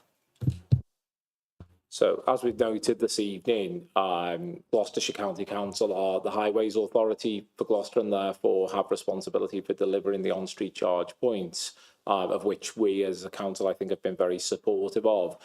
Phase 1 of Gloucestershire County Council's electric vehicle charge point programme has been undertaken. Obviously, that covers the whole county area. And I think they delivered between 6 and 9, if my recollection is correct, as part of phase 1. There's more ambitious proposals from the county council as part of phase 2. And obviously, we will continue to support those proposals where they don't, you know, present visual or physical obstructions to the pavement, etc. In terms of the capacity of the council to deliver, as I noted before, we've got a paper coming forward regarding the delivery of electric vehicle charge points in our own car parks, and that's been modelled at 68 at the moment, which I think it would make a significant contribution to the amount of car parking, electric vehicle charging infrastructure available within the district, and that is anticipated as being a mix of rapid, semi-rapid and trickle charge charge points, which obviously suit the needs of different drivers undertaking different tasks with their vehicles. Thank you. Be pleased to know I've only got 2 more questions. Second from last is page 44 and page 52, for example, show a 4-step process of, for example, mitigating, achieving net zero emissions, and process of climate risk and vulnerability assessments. On all these flowcharts, there's not a start date, there's not an end date, there's not a final deadline, there's no sort of processes after to show that the finding of these results, for example, to validate the actions and the pathway to net zero, there's nothing about implementing them and what dates you can implement them. So it'd be very important to understand this 4-step process. If it's going to be another 4 years, we've got 6 years to deliver. Will it be delivered, procured, installed, signed off in a 2-year period? I don't think it would. So it'd be very interesting to know some dates of start and finish on these, and that's page 44 and 52. And after that, I've only got one last question. Thank you. Yeah, I mean, I think this links back to the fact that this is obviously a strategic level document, and that action plan needs to sit below that. Every project that comes forward obviously will be project managed in a way that seeks to deliver the project, both on time and within budget. And so, I'd fully expect us to be able to provide that level of detail on a project by project basis. Thanks. The final and last question. Page 38 states, in that role, we take inspiration from the faith, industry and long-term vision of the people who built our city's world-famous cathedral. This strategy represents for our own attempts to build something of which Gloucester and its people can be equally proud. With regards to the tree programme, the ambitious programme of trees installation, do you think the people who built the cathedral would have been very proud in the 13,500 trees dying? And with regards to those 13,500 trees dying, has the council looked at the cost of removing the dead trees, excavating the dead trees, replanting the dead trees, the fuel for the contractors going there, the delivery, collection of the trees, and also the loss of those 13,500 trees that would have been planted elsewhere with regards to the carbon cost of that failing? Thank you.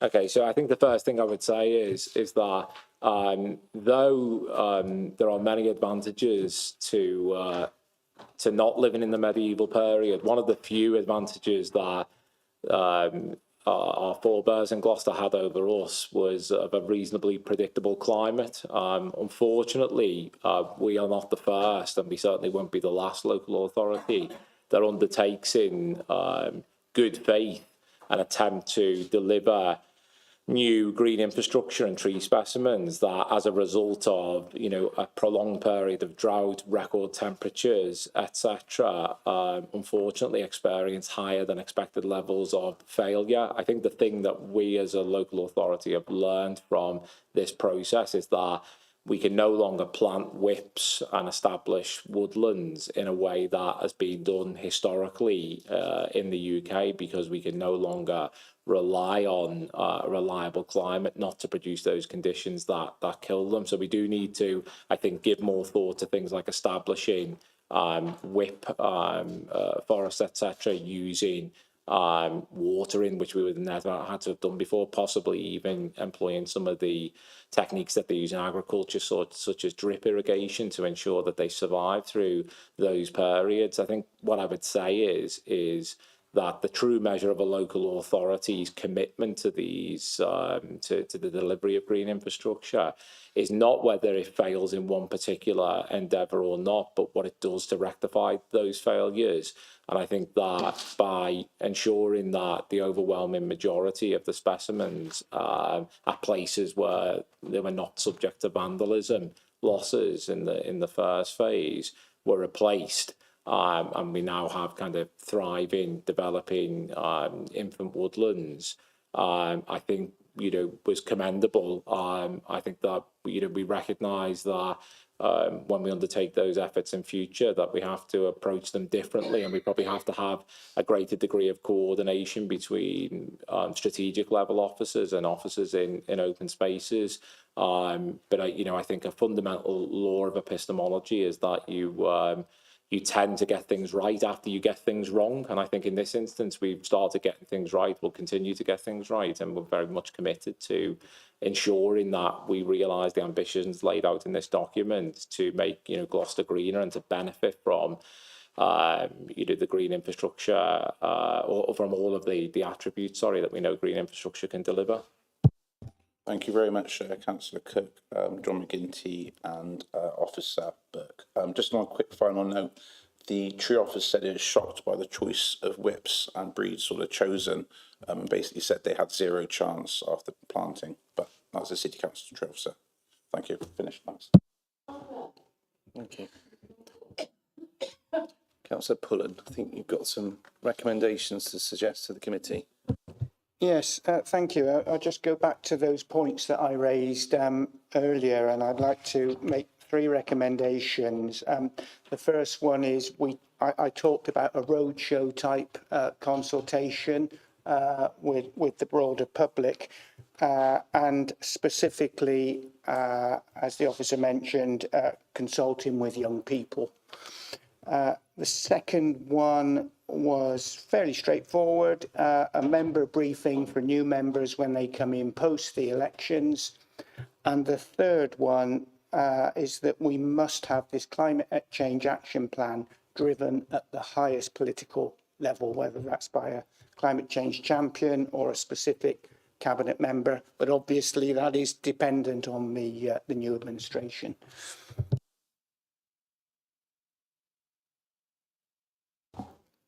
Members happy with those 3 recommendations? Yeah. Okay. We'll recommend those to Cabinet, and you may or may not wish to accept them. Thank you very much.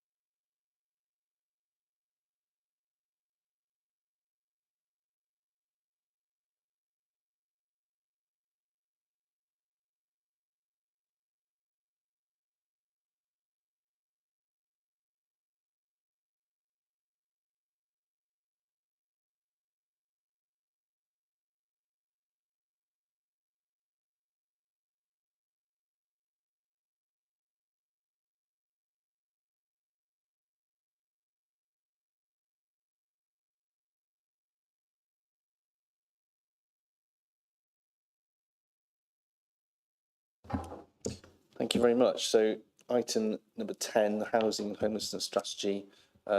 This is a scoping discussion. So Councillor Stephanie Chambers, please introduce the discussion, I guess. Thank you, Chair.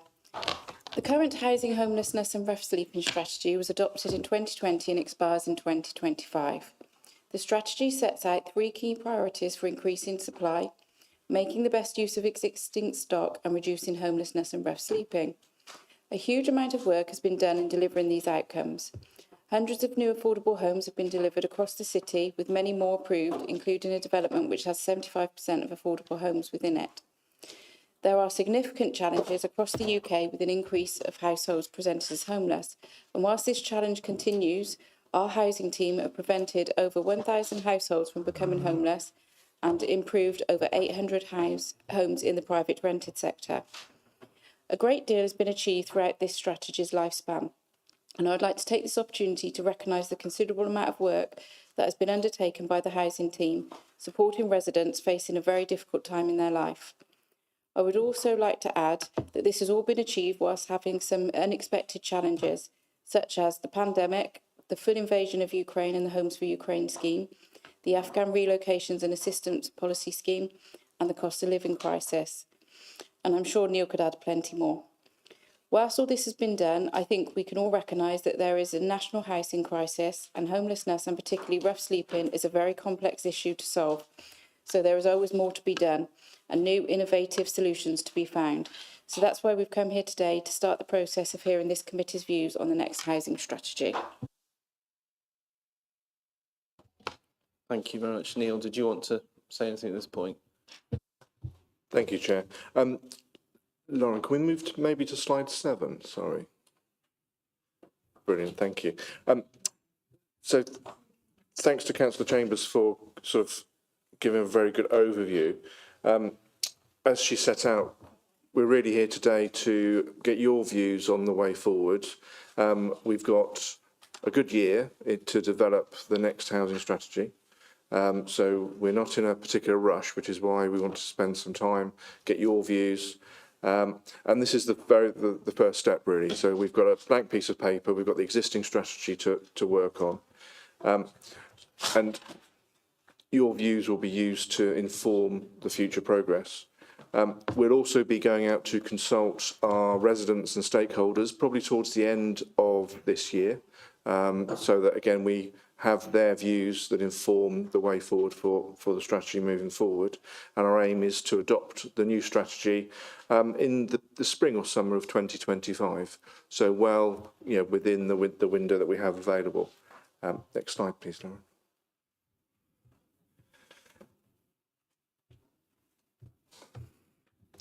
So the final slides just really wanted to provoke some thoughts for discussion. You may well have some different thoughts as well, and I don't want to pigeonhole anyone into a particular way forward. But we need to think about what has changed. Has anything changed since 2020 when the current strategy was adopted? Should our priorities change? It might well be that actually the priorities that Councillor Chambers set out earlier are pretty much where we need to be now. That said, it might be that there are additional priorities that might be worth including.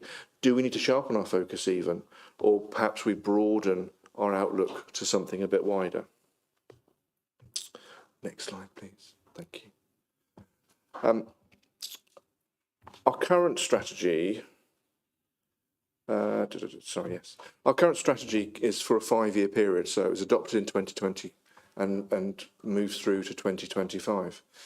But can we actually deliver effective change in the housing market and in the housing climate within a 5-year strategy period? Do we need to think about something shorter? Do we need to think about something longer?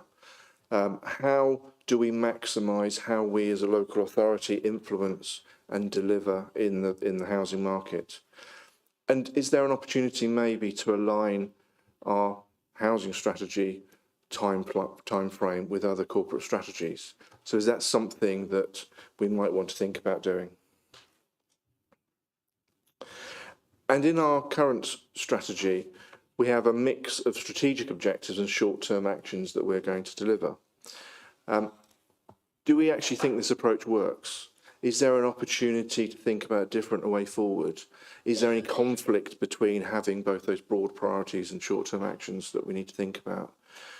And one option perhaps is having a higher level strategic document over whatever period that also includes an action plan on an annual basis that delivers those sharp focused actions year on year throughout the life of the strategy. And finally, how should we monitor our outcomes?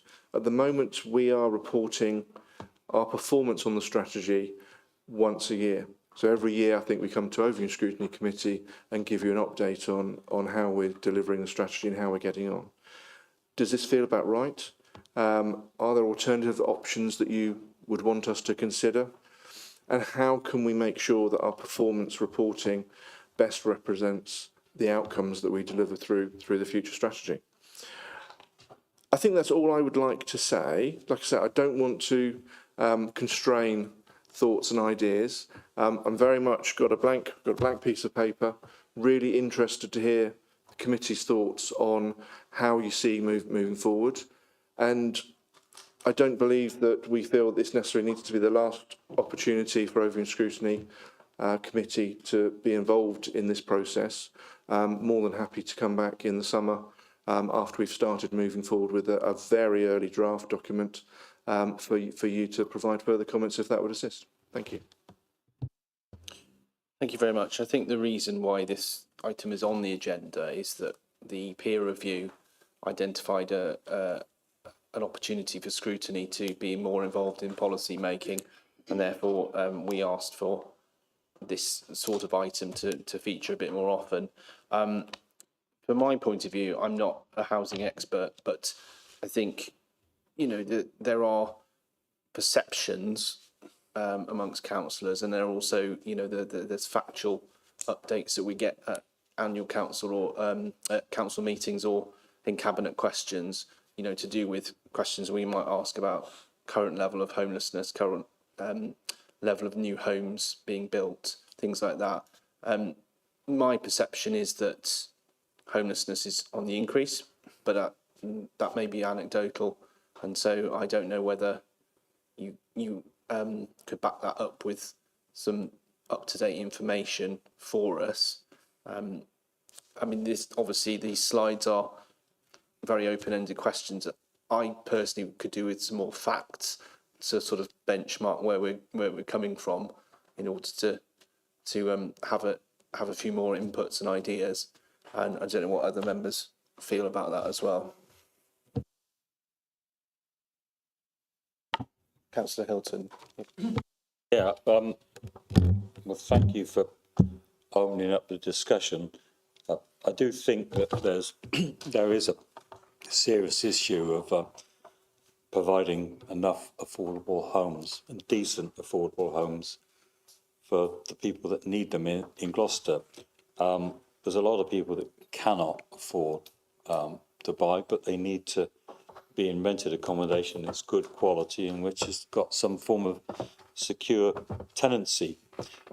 We have a weakness in that we haven't got as much developable land in the city, although I think it would be useful for officers to really dig around and look at brownfield development sites, to look at increasing the amount of people that are living in the city centre, and looking at the old commercial buildings and how those sites might be used for housing, because of the changing nature of how people work.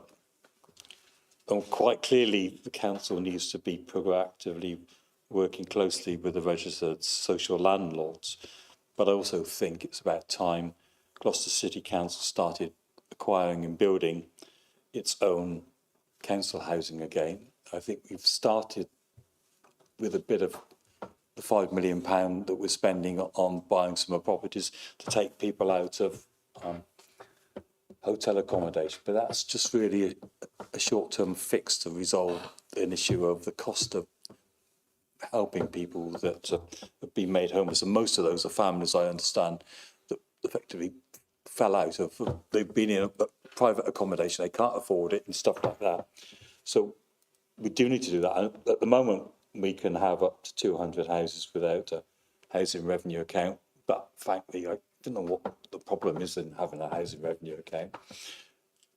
And the council also needs to be mindful of the fact that there could well be a change in government policy if there's a change in the government. Will there be a change in government even if the Blues were to win? There'll still be a change in policy, but we need to look at how that's being dealt with and maybe lobby through the LGA. I think the suggestion of a 5-year term that's a short-term issue, isn't it? You need to roll that on for a longer period of time. And then one thing that I'd also want to see is the reduction in the number of family homes that are being converted into houses of multiple occupation, where people are living in crowded accommodation, frankly, and which is being funded by absentee landlords who live elsewhere, who are just buying up property. And maybe our own housing company could be a bit of competition to that. We could make sure that these properties are rented to people and families that need them. And we need to obviously quite clearly provide accommodation for single people, but really they don't need to be living in HMOs. They need to be living in proper apartments or smaller accommodation, but houses of multiple occupation, and it's happening. It's growing throughout the city, and I think it's one of the things that shows the fact that the housing provision in Gloucester and probably other places around the country is insufficient to meet the demands of particularly the younger population who need this sort of accommodation. They need proper accommodation, and we're not delivering that. So it's a big task, not an easy one either. But we need to start work on it, frankly, now. I think we've started to produce a few more affordable homes in Gloucester, but it's still not enough, anywhere near enough. When you think of the housing list is about 4,500 people registered, and it hasn't changed in all the time that was when the right to buy happened. We had about 9,000 council houses, I think, at the beginning of the right to buy, and we went down to 4.5, and then we've handed them over to Gloucester City Homes, who's now registered as a social landlord. But there was a need to sort this one out, and it's a big task, and it needs to be addressed by the new council, I would have thought. Councillor Pullen. Thanks. I want to be helpful with the discussion, but I'm just looking at this word storm in front of me that you put as the last slide, and you know, just to pick out unlawful evictions, social rent housing, housing associations, rent arrears, and that is far too much information, I think, for us to discuss in detail this evening, and I wonder whether a way forward is that we almost set up a task and finish group to work with officers to start to unpick some of these issues. I mean, you know, immediately we mention housing and homelessness. You know, the first answer we get is, well, this is a very deep and complex issue. There are a whole range of issues running here. I'm not in a position to give, you know, a detailed response to you this evening, but I wonder, I'm looking at committee members here, whether that might be a way forward. We're not pressed for time. There's not a great urgency at the moment, and I guess this wouldn't happen until, again, post-elections. But do people feel that that would be a way forward, a cross-party working group working with officers to move this on?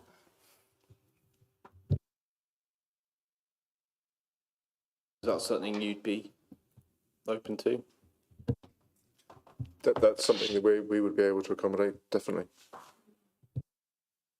From my point of view, I think that's an excellent idea. All members here deal with housing casework from people, and we all get a different aspect of it. So I think it would be a brilliant idea. Councillor Tracy, did you want to come in at this point?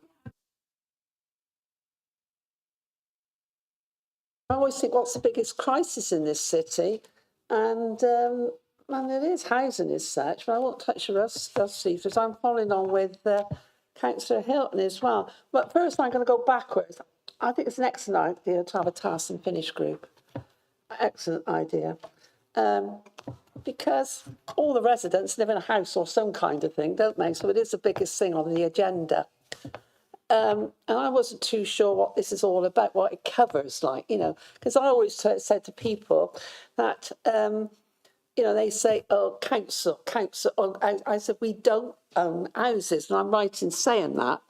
Absolutely. So I'm going to go, I just wrote some things down. I'm talking to some houses, and the biggest crisis in housing in this city is King's Home. There's about 12 signs up in Oxford Road, if you drive down there, all for sale. And I dread now all those surrounding areas around there. They're all people are moving on and selling. And like HMOs. Now, I don't know what I can say on here. I don't know if it's secret what, but apparently people buy these houses who don't even live in the United Kingdom. But I don't know if I'm saying right or wrong. I know I'm right, but you know, and they're selling houses like that. And I think we're lackadaisical on this, because all these lovely family homes, which Councillor Hilton touched on, they have people who don't really need to be in there. There are family homes with a little garden and everything. City centre, which was used for shops. A lot of them are sold to students, and half the time they're not in these houses, so these houses stay dormant. So I just can't. I don't know how to stop all this going on. For one landlord to put 8 signs up in one road, it's absolutely diabolical. That's my word, I think, for this year. And then I was talking to a landlord who owns houses when the bin collection was on, actually. And he said, I've got this up for sale and that up for sale. And I said, why are you selling them? He said, oh, because it's too much work for us. We've got to do the walls, what you put in the walls, all that's got to be done. So these landlords are selling these houses off, you know, for the people, tenants who live in them. So they give them the choice, either they can buy them, but half these people can't buy these houses. I don't mind lending the deposits if I knew they were good neighbours by me. But there is a crisis in this city. And you know, for people just to sell houses now because they can't keep in the law. I'm not too sure on all this. And then there's people they're all worried about all these HMOs houses going up. And people can't sell their properties now, beautiful properties. And they say we can't sell them because of the houses next door. Am I right, Councillor Hilton? Yeah, you know, in your ward, isn't it? All those houses. Well, there's a serious problem of Yeah. houses being bought out. But I mentioned people who don't live in the city just buying them up, and then rather than renting them to they don't even see the houses they're buying. Them as HMOs to maximise the rent. So it's Right. almost double the rent or more than that, and just maximising profits. Beautiful family homes right in the city centre where they can pop into town. They got the, you know, the rest gardens. They got everything, the rugby ground, everything on their doorstep. And we're having students which are not supposed to have cars, but they have cars. Parking issue. And you know, blah blah blah. The rubbish gets left outside. So I think a task and finish group is needed. And good luck to you because, and also. So coming here, and also people are buying houses up, and a lot of the people who are rough sleepers have got homes. You know, there's quite a lot in King's Home too, where they go, but a lot of people don't like staying in these homes. But I'm getting off the point now. I just want to know why we have so many houses with signs up in you know, these beautiful residential homes. What would have been. Sorry about this, a bit confusing, but it is a bug.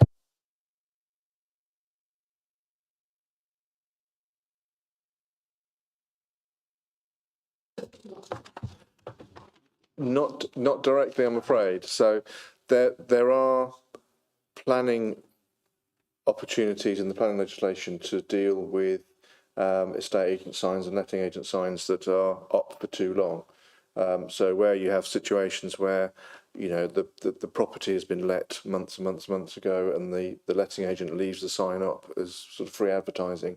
That's something that planning colleagues may be able to look at in terms of their legislative powers. I touched on something else. We do need to move on, Councillor Tracy. So we do need to move on. So Just keep quickly, it focused. they said the house sign's gone up, but the landlord doesn't want to sell it because he can sell it to HMOs.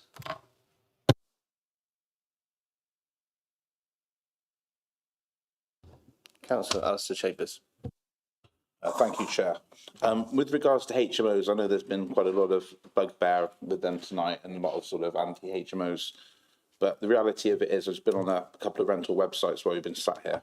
A one-bed house, one-bed flat, you're looking around £950 to £850 per calendar month in Gloucester City. And that's a lot of money for anyone living by themselves or with a partner to raise just for a one-bed flat. And then a house of multiple HMO, house of multiple occupancy, not HMS, is £475 a month. So you're looking at half price.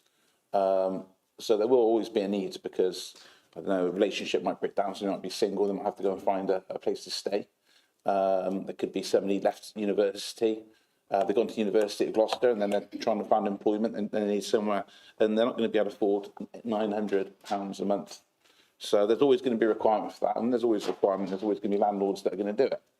And I think as long as it meets the criteria of the council, it's safe, it's got fire alarms, part out, it meets all the building regulations, and it's a safe premises, then it should be okay. If there's issues with it with regards to antisocial behaviour, then that comes under communities, not under housing. And that should be looked at under, you've got the community protection notice or a community protection order. And that's if two properties raise a complaint, then the city council will do something about it. So we can't distract ourselves with raising issues with housing when it's not actually housing, it's a community issue, not a housing issue.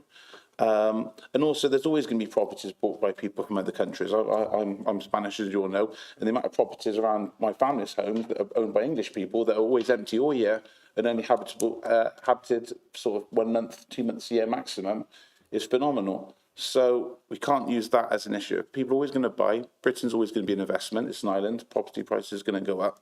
It is what it is. But HMOs are needed in the city, and we need to understand that professionals can work. You know, we've got a lot of officers here. One that attended tonight, who lives in London, 2-3 hours away on the M25 ring road. So when they come to work in the city, they're not going to be able to afford a £900 second home on an officer's wage.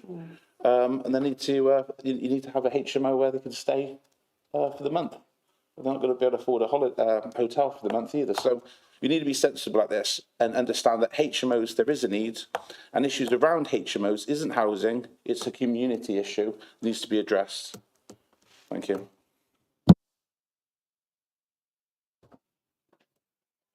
Is there any more discussion, or are we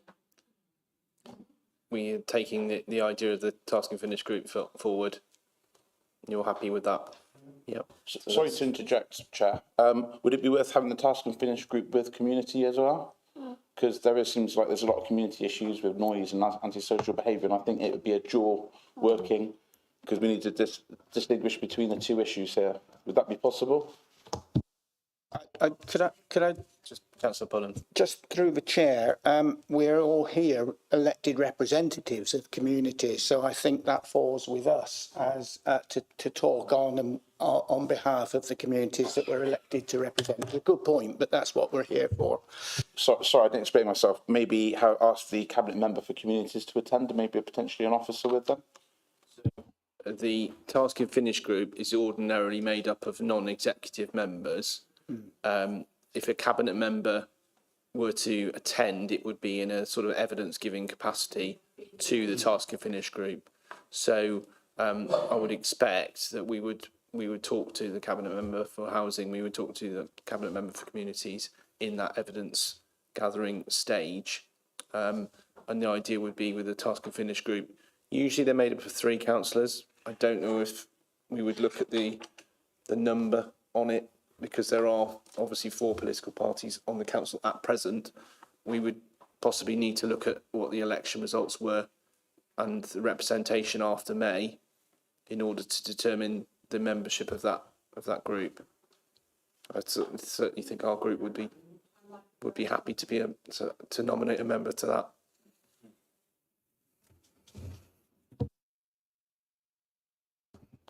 So that's a recommendation then from this discussion. Are we allowed to make recommendations from this one? Yeah, I'll jump in here. So, this isn't a formal cabinet report at this stage, but I've noted down everybody's comments, and I have got an action rather than a recommendation pending. This is obviously a long-term project. The likelihood of us setting up and finishing a task and finish group between now and the elections are really slim. So, but I've noted it down as an action point with the new Overview and Scrutiny Committee, because it would have to be formally commissioned by the committee if willing to take it forward after the election. Thank you, Lauren. That's great. We'll leave it. Councillor Chambers. Sorry, just one thing I'd add, and obviously it's up to this committee what they do for a task and finish group. But because Gloucester is very diverse, you've got the city centre, you've got areas of regeneration and social housing, then you've got the suburbia. You know, I'd say that those areas are very distinct with each other and probably need to be represented as much as possible. I think we'd look at the political makeup of the council post May and decide, you know, which of our respective groups would be the member we'd most like to nominate for that group. I'm sure a lot of members in this chamber and not in this chamber would be interested in taking part in that. So thank you very much.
Thank you. It's 8:30, so it's the 2 hour mark.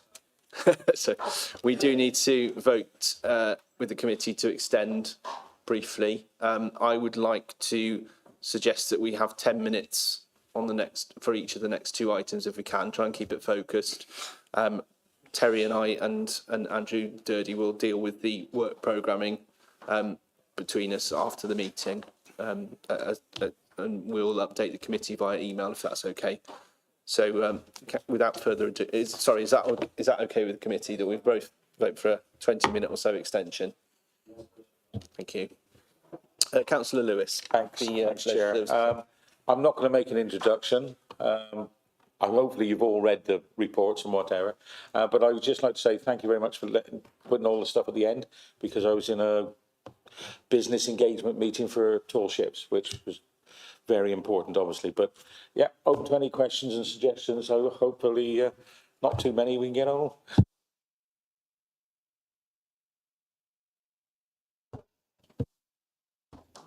Councillor Chambers. Sorry, is this just about GL1 or are we going to the museum as well? It's two separate ones. I'll leave GL1 for everyone else. The museum is the next item. Councillor Hilton, I think. Yeah, I was looking at the leisure update, and also I'll go into paragraph 10.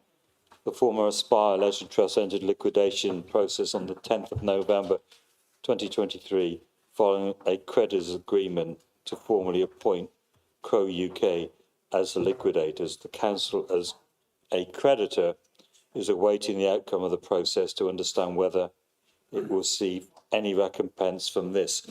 I just wonder how much are we owed by Aspire and how much we're claiming back from the creditor, the receiver at the moment. I suppose we put in a request. We know what the maximum amount of money we're owed is.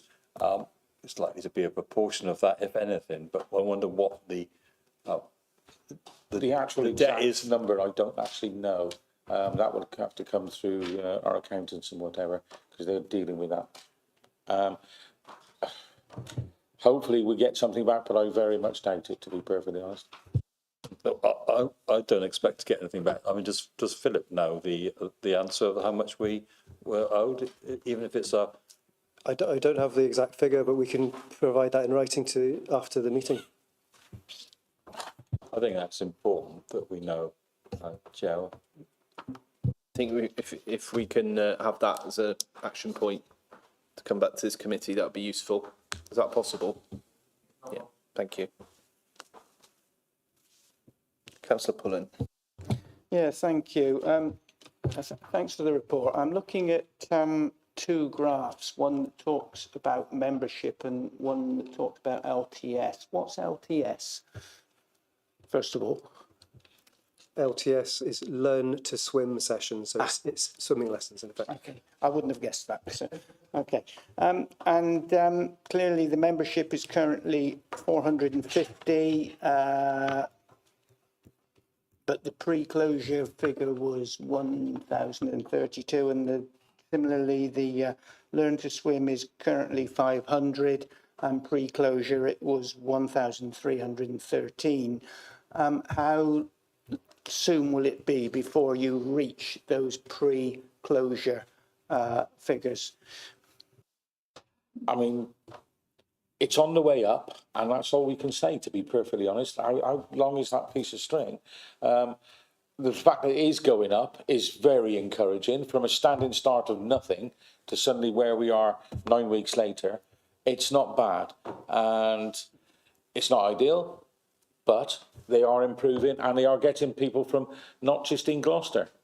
I'm having various emails and saying, isn't GL1 a wonderful place? And we're going to use it, and that's from places that have got their own leisure centres, should we put it that way? Okay, but that suggests that not everybody that was using the centre then have come back and signed up with the new provider, and there's a significant shortfall there, and that is somewhat concerning. Well, they are encouraging and they're doing a lot better and whatever. They're using the town crier to actually advertise the wares and all the rest of it. It is increasing. It's not where we want to be, but if you give the time scale, just over 9 weeks from start to finish, that's not bad at all, and it can only get better. Okay, and one more question. The Asda free parking, I think that's a brilliant idea. It's only over the road. Why we haven't thought of that before, I don't know. Are we having to pay Asda for the use of their car park, or are they offering us that free? It's totally free because they're going to get increased footfall in their place. We have asked them before and they weren't quite so open to the idea, shall we say. But this time they were, because they can see the benefits for them and, well, for them themselves. They're going to get extra footfall going through, get your shopping on the way home. It'll work well.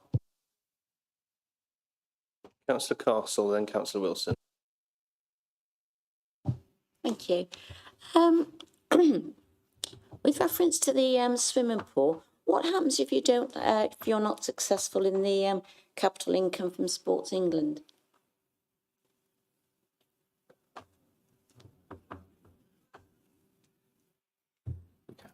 So through the next procurement exercise for a long-term provider, we are looking to seek to invest a certain amount of capital into the facilities to make sure that they're improved and they're sustainable over the long term. So there will be further capital investment made into both GL1 and OX stalls, and there would almost undoubtedly be some measures to improve the sustainability and environmental footprint of both those facilities.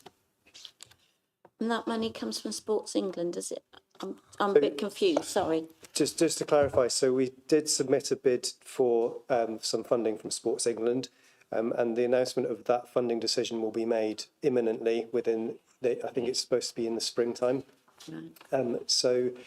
And if we're successful, then we would invest into the facilities.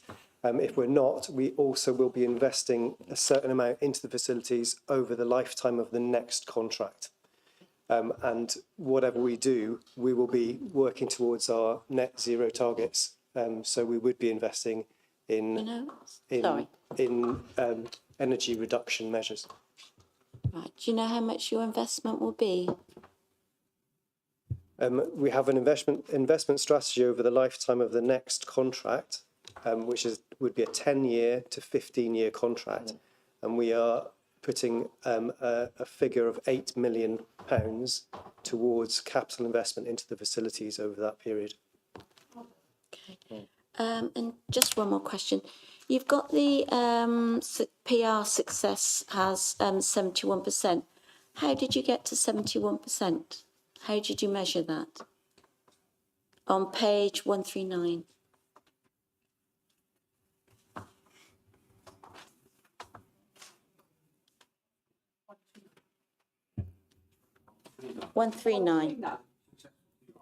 Yeah.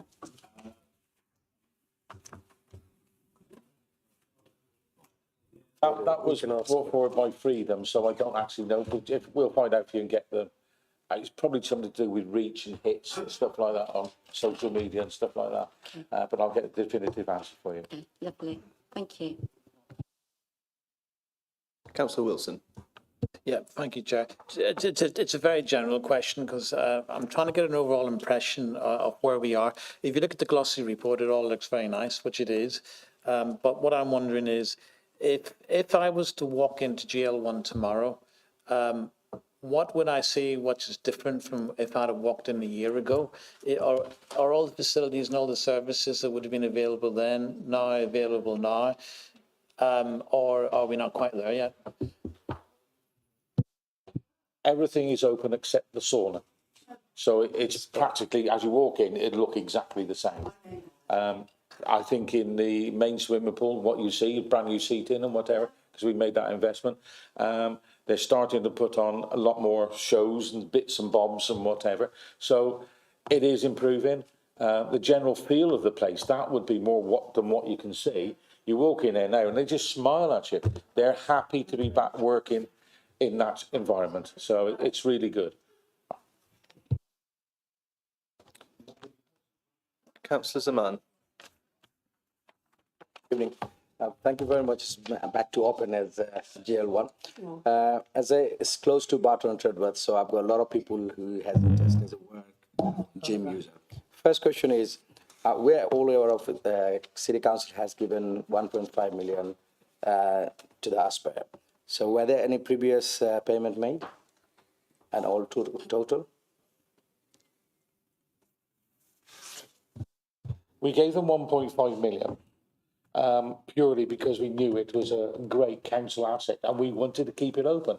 We needed, through COVID, to actually retain the staff and retain the buildings and this, and that's where the majority of the money would have gone.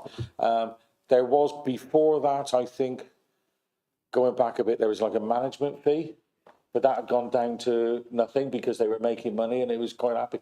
COVID hit and all the rest of it, and it just, and then obviously the electricity went up, the gas went up and everything else. It was just a perfect storm.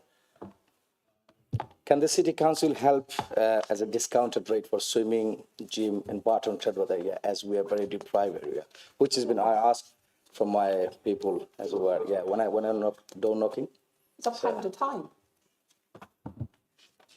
So the operator will be offering discounts for certain different classes of people, either on disability benefits or other sorts of benefits. So yeah, but it's not specific to an area.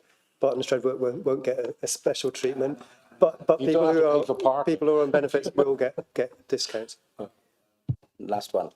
When the new provider recruit for new employees, can they advertise it in our ward or somewhere? Can you get the information? I mean, as a general rule, all advertising goes to everybody throughout the whole city. I think in your particular case, the distance between where your people will live and come to work, it's got to be beneficial for them. They haven't got to pay for cars or buses, or they just walk to work. But as a general, we can't dictate where advertising will be done, but rest assured it'll be online, it'll be in papers, it'll be in agencies, it'll be everywhere. It'll be word of mouth from the staff. Can I add? Yeah. Just to add a small bit of detail to that is that one of the conditions in which, when we assess people's tender applications to run the services, then they will score higher if they can demonstrate positive benefits to the local community. So social value actually counts in their favour. So if they employ more local people, that will increase their likelihood of winning the tender.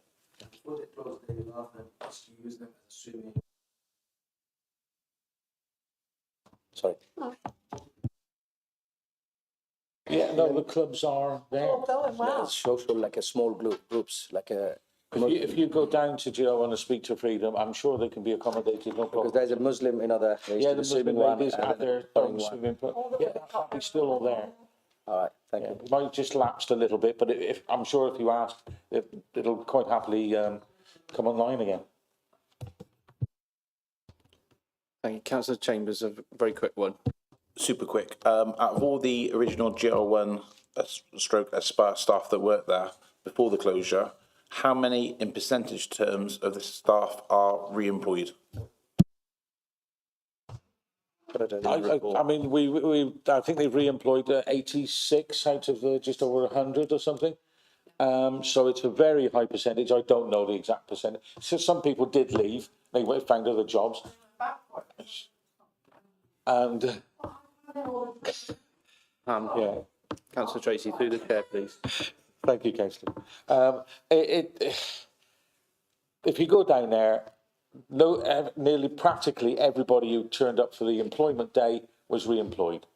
So we can't say fairer than that. It could be 90, it could be 95, it could be 70 original, because there was a lot of 0-hour contract stuff as well. But some of those have actually been re-employed on full contracts. So it's a bit of a mishmash, and an exact percentage is difficult to actually give. But they're doing a lot anyway.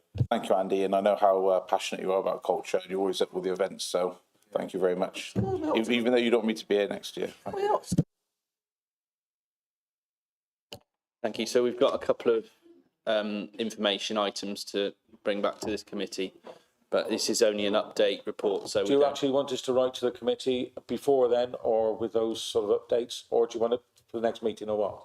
Ideally for the next meeting. For the next meeting, okay. If you can email us that information. I just love coming here, so that's fine. Email it to Lauren and she'll circulate it. Yeah, thank you.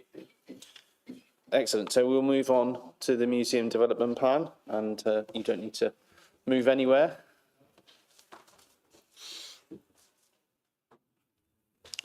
Did you want to say anything about this? Or? No, I think we just do the same again, because otherwise we're going to run out of time if I waffle on for too long.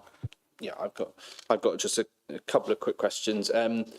Firstly, on accreditation, how confident are we as a council of achieving our retaining our accreditation? Sorry. We're as confident as anybody can be, to be perfectly honest, because we've had it. They know exactly what to do, and they know what is needed, and they're doing it. So. And my other one related to the folk museum, or the folk of Gloucester, whatever the former folk museum, the folk of Gloucester.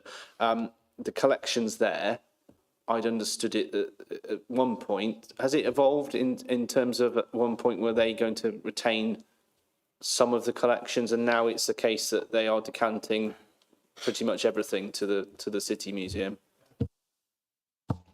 So yeah, you're correct. There's a large number of items belonging to the city's collections that still remain at the folk. There was a list of I think around 1,000 objects that they wanted to retain. That has changed. Their position has changed. So we're likely to take all of the items out of the folk in that period. That's just from their point of view. They've decided they don't want them anymore, or I mean, I did also hear that there was some security concerns about some of the collections. There's no concerns about security and stuff like that. I think it's up to them whether they want to retain stuff. We're quite happy to let them retain stuff, but their priorities might change and something different or whatever. They got 750,000 to choose from. So if they want to keep a few, I'm quite happy for them to keep a few. But yeah, it will be up to the actual folk. Councillor Pullen. Thanks, Chair. It's just a quick question. Point 8.4 talks about discussions with the county library, which is obviously bang next door to the museum. Although I understand that's a county building, it belongs to the county council and not the city council. Am I correct in that? And secondly, yes. Okay, but obviously in terms of the museum, and I don't know what the county have or whether they've got any plans for it, but wouldn't it make an awful lot of sense for the museum to expand into the building next door, whether that's for exhibits or whether that's for storage or whatever purposes? What are those sort of conversations around? Conversations have been going on for a long time, because I muted it to our county council colleagues that if they were vacating that building completely, we would quite happily have a look to see where we can extend it on. That hasn't actually come to fruition because they don't know. They'll move the library, but will they move some of the storage stuff upstairs? I don't know. Those discussions are ongoing, and I went in there the other day and said, well, when can we have this building? Like, you know, being a little bit cheeky. But there's nothing being decided. But the conversations are happening, you know, and we will continue to happen because I would love to have that building. Okay, thanks. I mean, do we know when they're moving out? I guess that's when Debenhams can accommodate them, is the answer to that. But this year. Yeah, it's towards the end of the year, I think, you know, to make sure that the building's ready, because it's got to be the right temperature and everything for books, to be perfectly honest. Councillor Hilton. Can I? What's happening there? Can I just go to paragraph 3.5? the bottom, the last line, to retain accreditation status, the museum will be required to provide the next return during 24-25. So that's next year.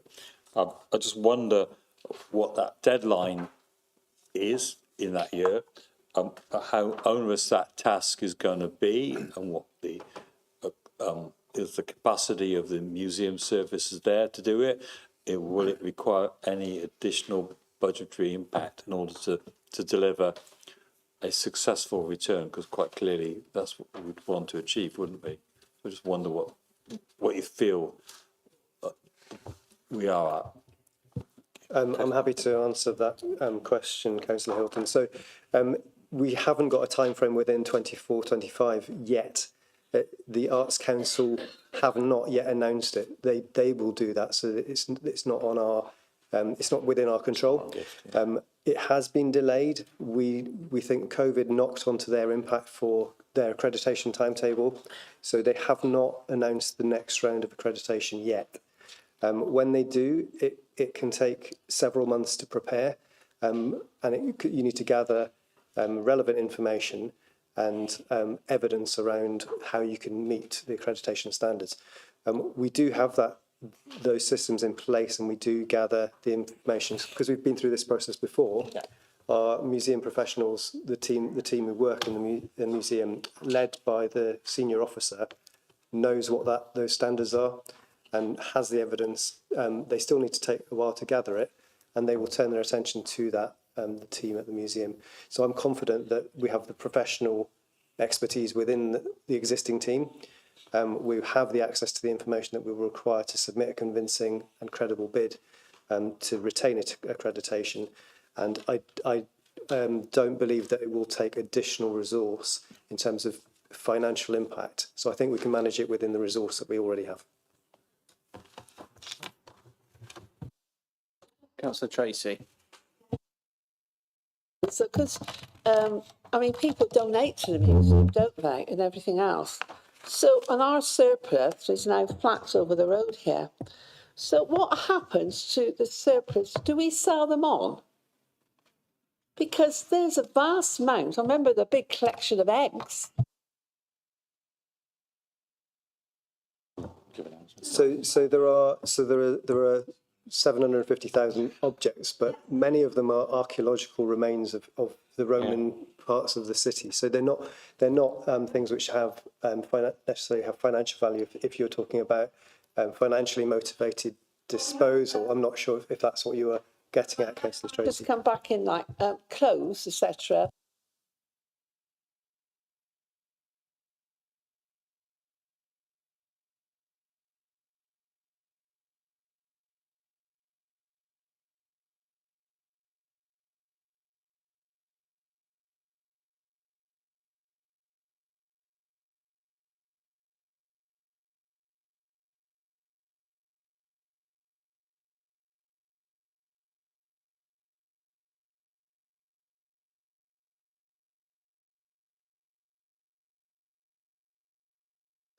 So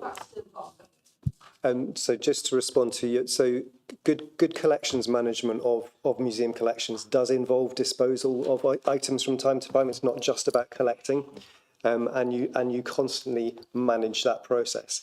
However, in order to achieve accreditation, as what we've just been discussing, you can't just financially sell items from the collection. There is a process that you need to follow, which would involve a series of steps. Financial motivated sales can take place, but that's once you've exhausted all of the other options. Options would include looking at the collection and seeing whether there's another museum that is more suitable to collecting that item, and so you would give it away to that museum if it aligns to the collector request, and various other things. So there's a whole series of processes you need to follow first, and financially motivated disposals would be the last resort, really. I know the chair.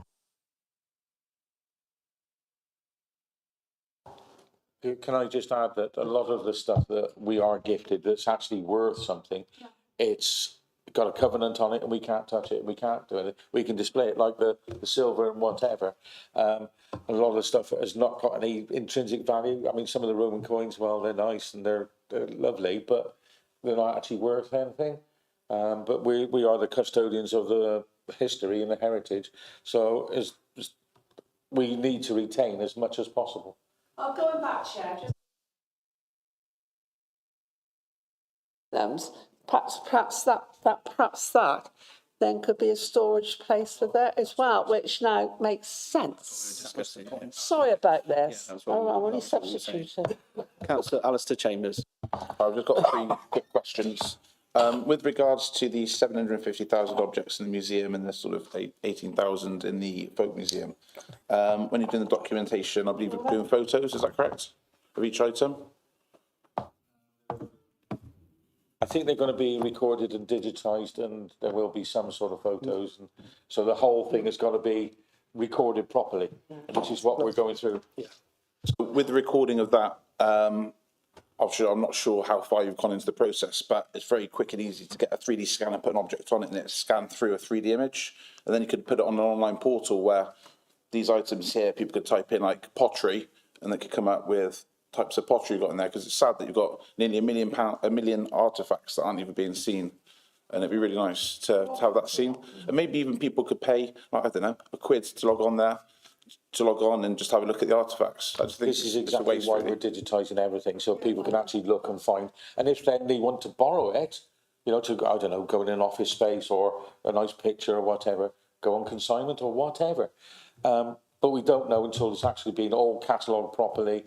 And you know as well as I do what archaeologists like, they do like their ways of doing things. And it's right and proper that we should adhere to what they want to do, and then people can go online and sort it out from there. Really, really briefly, can you explain what the decolonisation project is really quickly? Sorry, just expand on the decolonisation project really quickly on that. Thanks. So the decolonisation is looking at the origins of some of your collections and whether they are linked to colonialism and the spoils of colonialism. So it's about highlighting where your collections have come from, understanding the history and putting that into context. What would be with said collection if it was found to be from, I don't know, the slave trade, for example? So we do have collections which are linked to the transatlantic slave trade, and we have put some of those on display. There was a display relating to George Whitfield and his links to Georgia and plantations there. So we put things on display and we explain them and invite members of the public to experience it and understand more about the history of the city. Does that answer your question? Yeah, I was just wondering where the term decolonisation comes into it. I thought maybe you might have been removing artefacts and.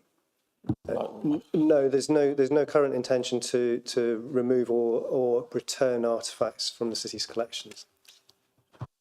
So very last ones, priority for sustainability. I've seen you've upgraded electrical distribution boards, LED lighting, lift repairs, drainage improvements, and on the other page you've done TRVs, thermostatic radiator valves to regulate temperature. Can't see anything in the back rack. Obviously it's been identified that rack's concrete's on there, and there was going to be some checks on the suitability of the rack, how it is performing, and if there's going to be an issue with the building. So my question to you is, has the results come back from the rack document? Can we have a look? Can I have a look at that? And the group here have a look at that structural report? Because my concerns are if the building is in unfit state, it'd be ludicrous to keep spending all this money on radiators and valves and electrical distribution boards if the building's going to be redundant, if that makes sense. I'm happy to attempt to answer that, although that is a question more for the asset management team than myself. But rack is present in the Museum of Gloucester. We knew that's not new, that's not breaking news. So we know there's a rack there. It's only in a small portion of the museum roof. It's the roof which was above the temporary exhibition gallery, which was replaced or put there in the 80s at some point. So yes, there is rack present. The initial assessment was that it was stable and wasn't anything to worry about. We are in the process of having revealed during the mend works, we've revealed that roof, so we can now see it more clearly. A structural engineer is looking into that and will be producing a report on whether it requires further work.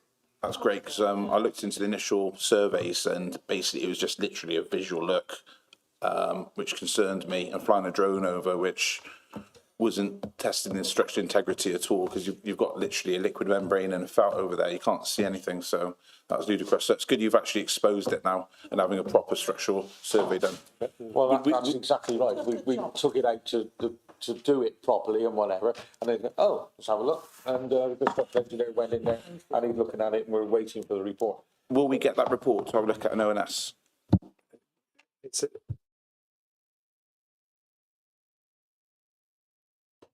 To be helpful, we did ask for an update to come to ONS at the next meeting on the 26th of February as a result of the motion in September and the question that you asked Councillor Chambers at the last council meeting. So that will be included as an action point item on the 26th of February. Thank you much. Thank you very much, Chair. That's I'm concluded. Thank you. Councillor D, final one. Final one, yeah. It's a nice one. The museum loans out boxes to schools with various topic items like Romans or Anglo-Saxons. It mentions paragraph 2, page 178.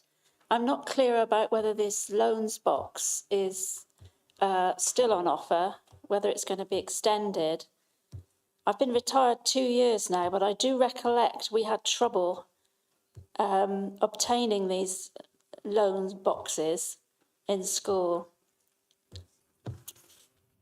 So, as I understand it, they are very popular. They are loaned out to schools, and sometimes the schools hang on to them for rather a long time, which means other schools can't get to them. So I think we're addressing that, and the team are addressing that. I've got a relatively new member of staff who's specifically looking at school engagement, how to improve that service, not only as an outreach, but also how to improve the service for schools coming to visit the museum. So yeah, absolutely, that's one of the things that the team are looking at, and will be an improvement that we'll make. Was that your last question?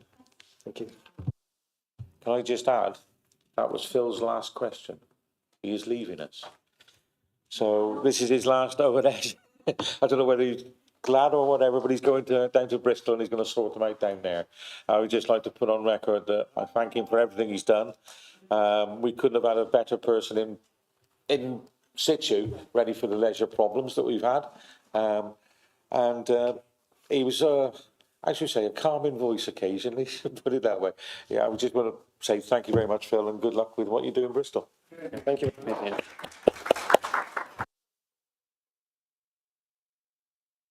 Yep. Committee would like to record our thanks to you for all you've done and wish you all the best for the future. Keep in touch.